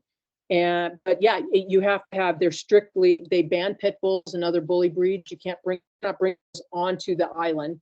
You cannot. You have to keep your dog on a leash at all times. There's huge restrictions at dog ownership, and it sounds absolutely glorious, to be honest. I mean, it's like what dog ownership should be. It should be something that only a handful of people do, and they keep it to themselves, and they don't Yep. inflict it on people. Yeah, And that's the whole thing. If they didn't inflict the downsides of it on others, really nobody would care, or very nobody few would give a shit. would. Yeah, I wouldn't. I wouldn't So. either. I mean, we've talked about this, and it's like, my goodwill towards dogs went from, I mean, I finished my little intro, but it doesn't matter. Basically, my goodwill towards dogs got ground away over about 20, 30 years, really over in the past, basically the past 25 years is when it really started. And that's when I would go out, like I would trail run. I was living in Arizona. I would go trail running, and I had these off leash dogs come and accost me. And this was before I was, and I remember yelling at the owners and stuff like that. And they got all, I mean, telling them to keep their dog off me. I don't want to be running along and have some fucking dog jump on me when I'm running. Nobody likes that. Zero Yeah. runners or cyclists like that. Nobody does. That's a zero. Nobody likes that. And get your dog off. I mean, they'd be like, what's wrong with you? You're just awful, you're just a psychopath or something like that, dog hater. And I'm like, I hate off leash dogs jumping on me. At the point I was like, I wasn't really, I was more like, just, don't, it just got worse and worse and worse and worse. And Yeah. so when these dog nutters talk about like, well, you're a psychopath, you hate dogs. I'm like, oh, we weren't born that way. Yeah. I used to hate dogs, but it's your people, it's you guys that are the reason why most of us hate dogs. Oh yeah. Yeah. And the thing is, well, that just goes to their intelligence level, because you see this in many areas of dog culture, but they refuse to see themselves as part of the problem. I even did that with my ex across the street neighbors when I wrote them a desist letter, because they were, and it led to the tangent, like they were just outraged that I was documenting and recording their offenses. And point like, well, the wife told me to shove my camera up my ass on my own That's front nice. porch after she'd already been trespassed. But I told him, I said, if you don't want me documenting and recording your offenses, like if you want me to stop doing it, here's how that happens. Stop offending. Don't. Seriously, it's not fucking rocket science. It's not, it's like, but but that's the problem is, they don't get it. They only stop when they're confronted with really painful consequences. Then they stop. Yeah, It's then the whole they rolled up newspaper thing again.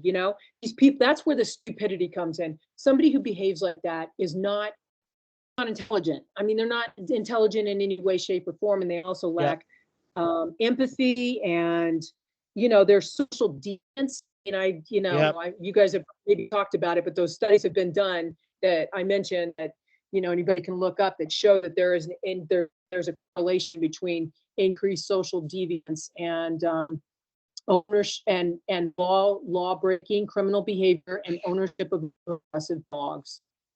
It's not that everybody who owns those types of aggressive dogs is a lawbreaker, but those type of people are attracted to owning those kind of dogs.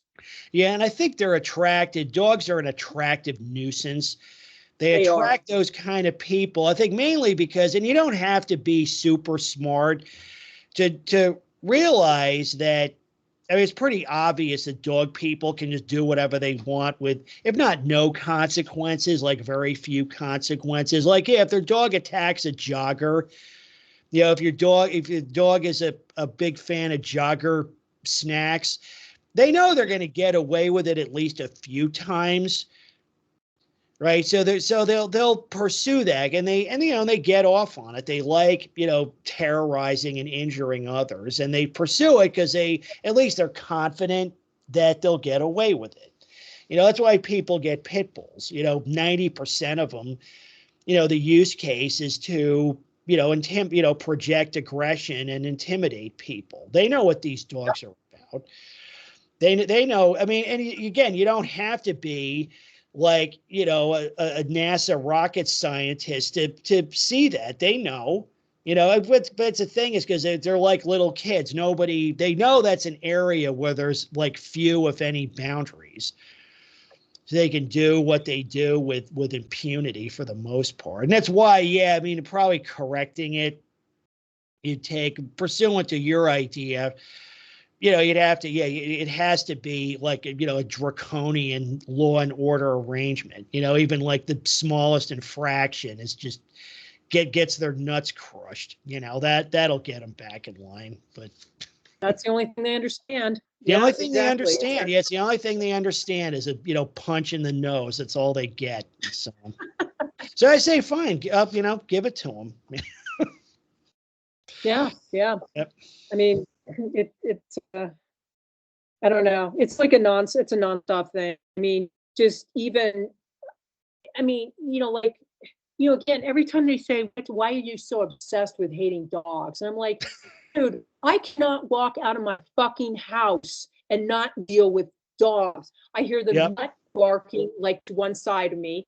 I told you, I mentioned on the Discord about, my neighbor and I who were walking, and she's on the board, and we were walking around the neighborhood, and this dog came like blasting out of nowhere, barking at us. And I mean, I have a really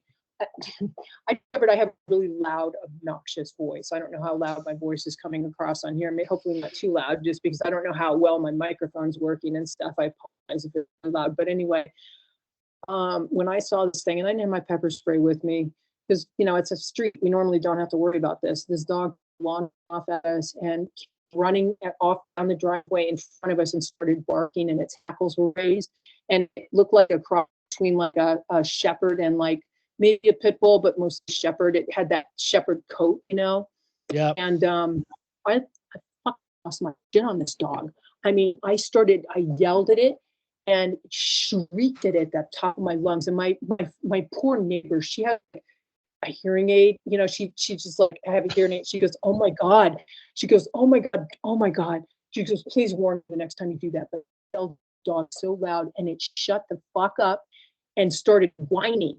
It immediately started whining, and I was like menacing at it. I was waving my hands at it, and it took off back up and ran back up and disappeared into its driveway so fast. And I was like, I'm really sorry, you know, and I just kept I felt really terrible because I mean, it was really loud. I mean, probably half the block heard me, but I was like, you know, I can't fucking walk around my neighborhood without somebody's asshole dog coming barging off and chasing and coming at us like it's gonna bite us.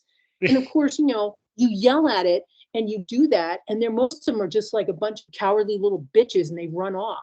Oh yeah, yeah. Well, they're good. They're good on offense, you know, and they. I found that too. It's like often because I encounter that also, and actually, it's one thing is, you know, I don't really walk the neighborhood that much because of that, because they call that. I had one of my peers last decade referred to that as waylaying, where you're walking down, say you're in a suburban area and there's a dog, they're basically waiting to ambush you, right? They're behind a car, behind a bush, and then they come tearing like, rah, rah, rah, rah, you know, and they go off the owner's property.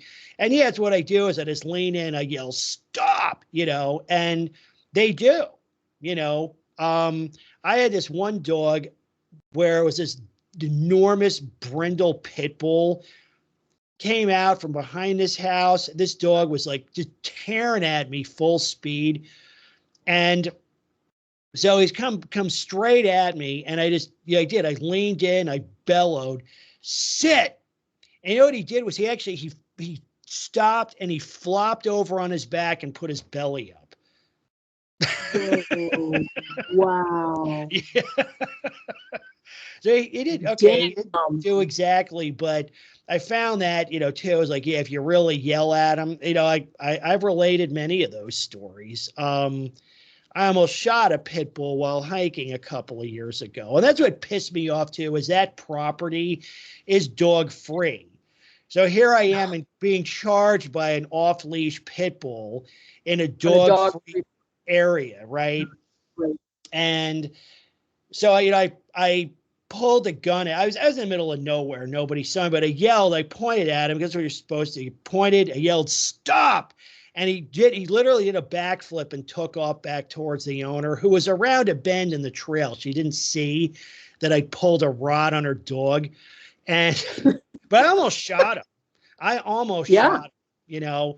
I almost shot him. And the funny thing about that is, like, letting their dog loose like that is so stupid. Even, you know, as a hike leader, well, I'm not a hike leader anymore because of that. Right. And not just because it was like, yeah, one of my hikers refused to control his dog. When I went back to the committee and I said, look, there needs to be consequences for this. You can listen. The dialogue was called Trouble in Paradise, where I go into detail. But the thing was that the response from, you know, about half of the team were dog people. They're like, no. They're like, because I think, you know, if somebody pulls a stunt like this, they need to be 86. They need to be suspended from the organization. Like, no. So I said, okay, so that means when somebody can literally go out of their way to fuck me over, I have to continue to accommodate them. And the narrative was, yeah, you do. And I said, well, the fuck I do. I'm a volunteer.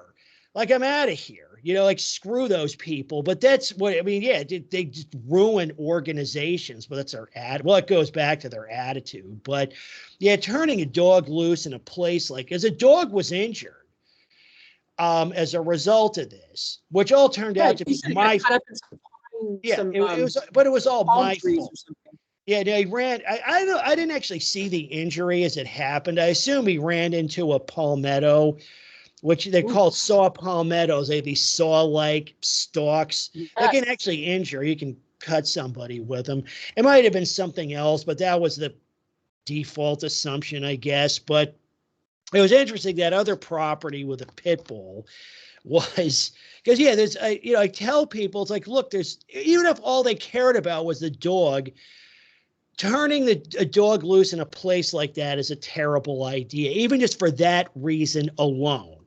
But I guess they just, the attitude is, and again, it goes to intelligence level and maturity level. They're unable to think ahead. They're very high time preference, meaning that as long as they get what they want in the immediate term, it's all good, right? What might happen, forget about a year from now, but even 10 minutes from now is irrelevant. They just live in a perpetual present where there are no consequences. It's just like, look, I'm just going to do, I have a dog, I'm going to do whatever I want, and it's all good, right? But what's interesting about the property with a pit bull, I don't know if I shared this on a chat or not. I didn't on that monologue, was that property used to be a live fire range for the Florida National Guard. and and it has an unexploded ordnance issue. Now, if you stay on the trails, like Army engineers have they've scoured every inch of the picnic areas, parking areas, and walking trails. But they state there's a huge sign at the entrance, like right next to the big sign that says no dogs, that explains the issue. They say that, like, an unexploded artillery projectile is very, very dangerous, because if you disturb it, it could go off, it could detonate, but that's probably one reason why you really don't want to let your dog run loose in a place like that. So here's his dog, his pit nutter, turning her dog loose in a no dogs area with an unexploded ordnance issue. Now, it's like, seriously, if there was an Olympics for stupid, is that gold medal like class or what? That's got to be the stupidest thing ever. Because it'd be like, wait, whoa, Fido got blowed up, Yeah, what was that boom? What was that explosion sound? And all of a sudden you see this like puff of red, the red mist, and you and it's like, oh, look at that. Bella got blown up because she stepped on an ordinance. Oops. Yeah. It's like it's raining like, pit bull fragments. It's like the exploding whale, if you remember that explosion. And it's interesting. They still take stuff out of there, like the Corps of Engineers will go in there and sweep an area. And just recently they took out a bunch of 81 millimeter mortars, some rocket propelled grenades, and some other, nothing really big. I think all the big ordnances, because they'll do it like in a grid. So they'll just sweep a patch, right? Oh yeah, and take everything out. So the stuff is still there, and it's still potentially dangerous, so. But yeah, so they walk right past a no dog sign. And I think, as a, hiking best practices is stay on the trail. But if you let your dog loose, it's not going to stay on the trail. Just like that stupid dog on that hike I was leading that time. It's just going to run off into the woods. Was full of saw palmettos and unexploded artillery shells. Stupid is as stupid does, man. Sure did. It sure does. Man. Hey, look, we're coming up on 2 hours, so I think I might close it out. But we should talk again. That's an interesting topic. We should do, maybe if you want, if you have time, and we could work on it together offline, let's go through and debunk all of because you have a medical background, right? So you're in this stuff. Yeah. So debunk all the, all the bogus service dog claims, maybe put together or not medical alert dog claims, or even just service dog claims, and that should be fun. We could do that. So, because it's probably pretty easy to come up with a list of medical conditions that service dogs are used for. The reason why I know that is because service dog organizations that profit off of these things would list those conditions. Right. And so at least that's a good place to start, because these people, again, that just kind of quickly just goes into the whole sunk cost fallacy. Because what was that? There was an NPR piece, I think, I don't know if it was referenced on that you guys referenced, or was referenced somewhere, about somebody, these people that paid like 20 grand for their dog. It wasn't doing what it was supposed to be doing, and that turns out that these places training these things are just a scam. Yeah. You know, Yeah. the dog was We did. neurotic and wasn't able to detect the blood sugar and all this sort of stuff. Yeah, we did a segment on it. Was yeah, well, it was on a failed. I guess it was a diabetes alert dog in Connecticut, I think, and.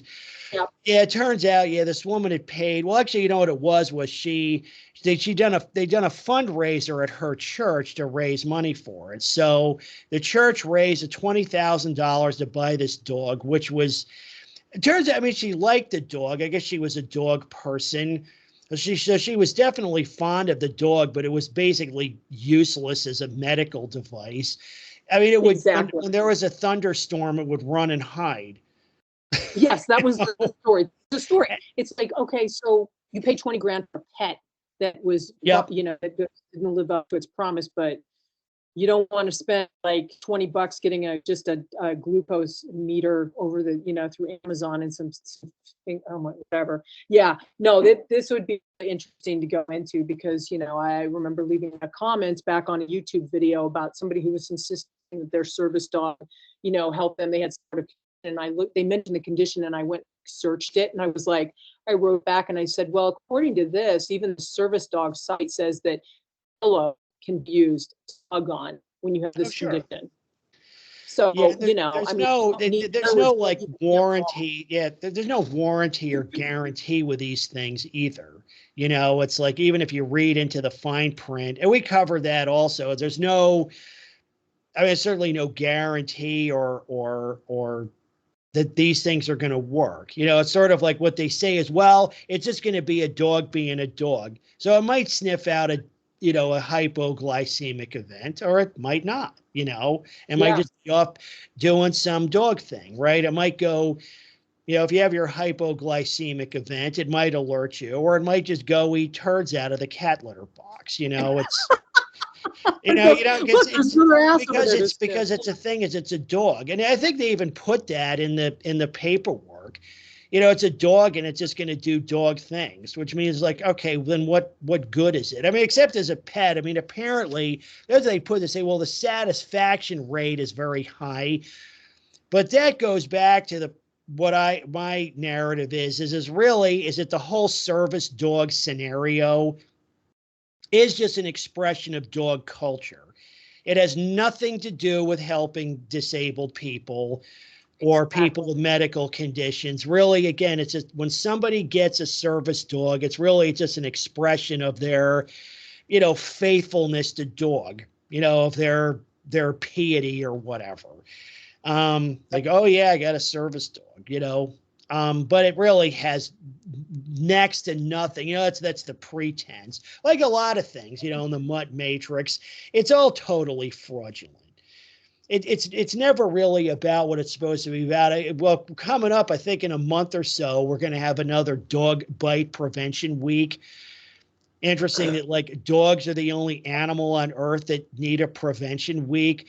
But what's interesting is that, and I dissected that also, but it has nothing to do really with human safety or even preventing dog attacks. What are the three like goals of dog bite prevention week? Well, one is to proselytize the dog religion, right? The other one is to, you know, blame victims. Like we were talking about, well, you got to stand like a tree while you're being devoured. And it's also, you know, to mitigate the concern, to say dog attacks are really no big deal anyway, right? So that's what it's about. So really, it's really that itself. It's not, well, it's definitely not coming from dog haters, and nor is it a sort of a neutral public service, you know, announcement. It's a way to promote, or essentially it's, you know, captured, or I don't even want to say it's controlled opposition because it's really not opposition. You know, it's just another element of dog culture. Yes. And that's what the service dog thing is. Service dogs have nothing to do with helping disabled people. It's just an expression of the dog religion. Yeah. That's it. You know, that's really all. That's really all it's about. Not to say, yes, maybe some of them can do something useful, but it's probably at best I mean, if you look at it objectively, at best, it's a very, very crude way to address the problem. It is. And not only that, but no other piece of medical equipment would be allowed out into the marketplace if it failed, if it functioned as, as poorly as that did. Oh, absolutely. They don't meet the standards for really any consumer product. I mean, imagine if you're, at best, I think they said the medical alert dogs, at best case, they work about 80% of the time, which means they fail 20% of the time. And imagine, forget about a pacemaker. Imagine if your phone only worked 4 times out of 5. It'd be a junker, or your car. It'd be a junker at best. So anyway, I think I'm gonna wrap it up. Like I said, my voice is starting to go. I talk too much, but it was a great conversation. We should have another one. Maybe we can even get some other folks involved. I didn't even check. Did anyone else join? No, it's just been the 2 of us the whole time. So, anywho, well, thanks for having it. I'm glad I could conjoin, because it's like I said. I mean, with this house and stuff like that, there's no way to do this in my husband's home. I mean, like I said, he's he has to be gone. He has to be reliably gone. Join. I think we'll have a blast. It's entertainment. No, I hear that. That's fun. Likes dogs. That's the problem. It's really like he wouldn't want to listen to me like rail on dogs for like 2 hours and stuff like that. That's the problem. But so it's easier. I can speak my mind and stuff with my people, as it were. In these. I hope I can do it again though sometimes, because definitely. The time. It's kind of hit or miss sometimes. I'm like, well, he's gone, he went skiing, anybody up for it? Like, it's usually those impromptu things. But anyways, it was really fun. Thanks for having it. Yes, it was a blast. All right. So I'll probably post this in the next day or 2, probably Friday. So, all right. Cool. So we're wrapping it up. Good night. And we'll see you on the Discord. Yeah. All right. So let me do my outro. So it's Animal on Control. And as always, tick, tick, tick. People first. All right. Later. Catch ya. Bye.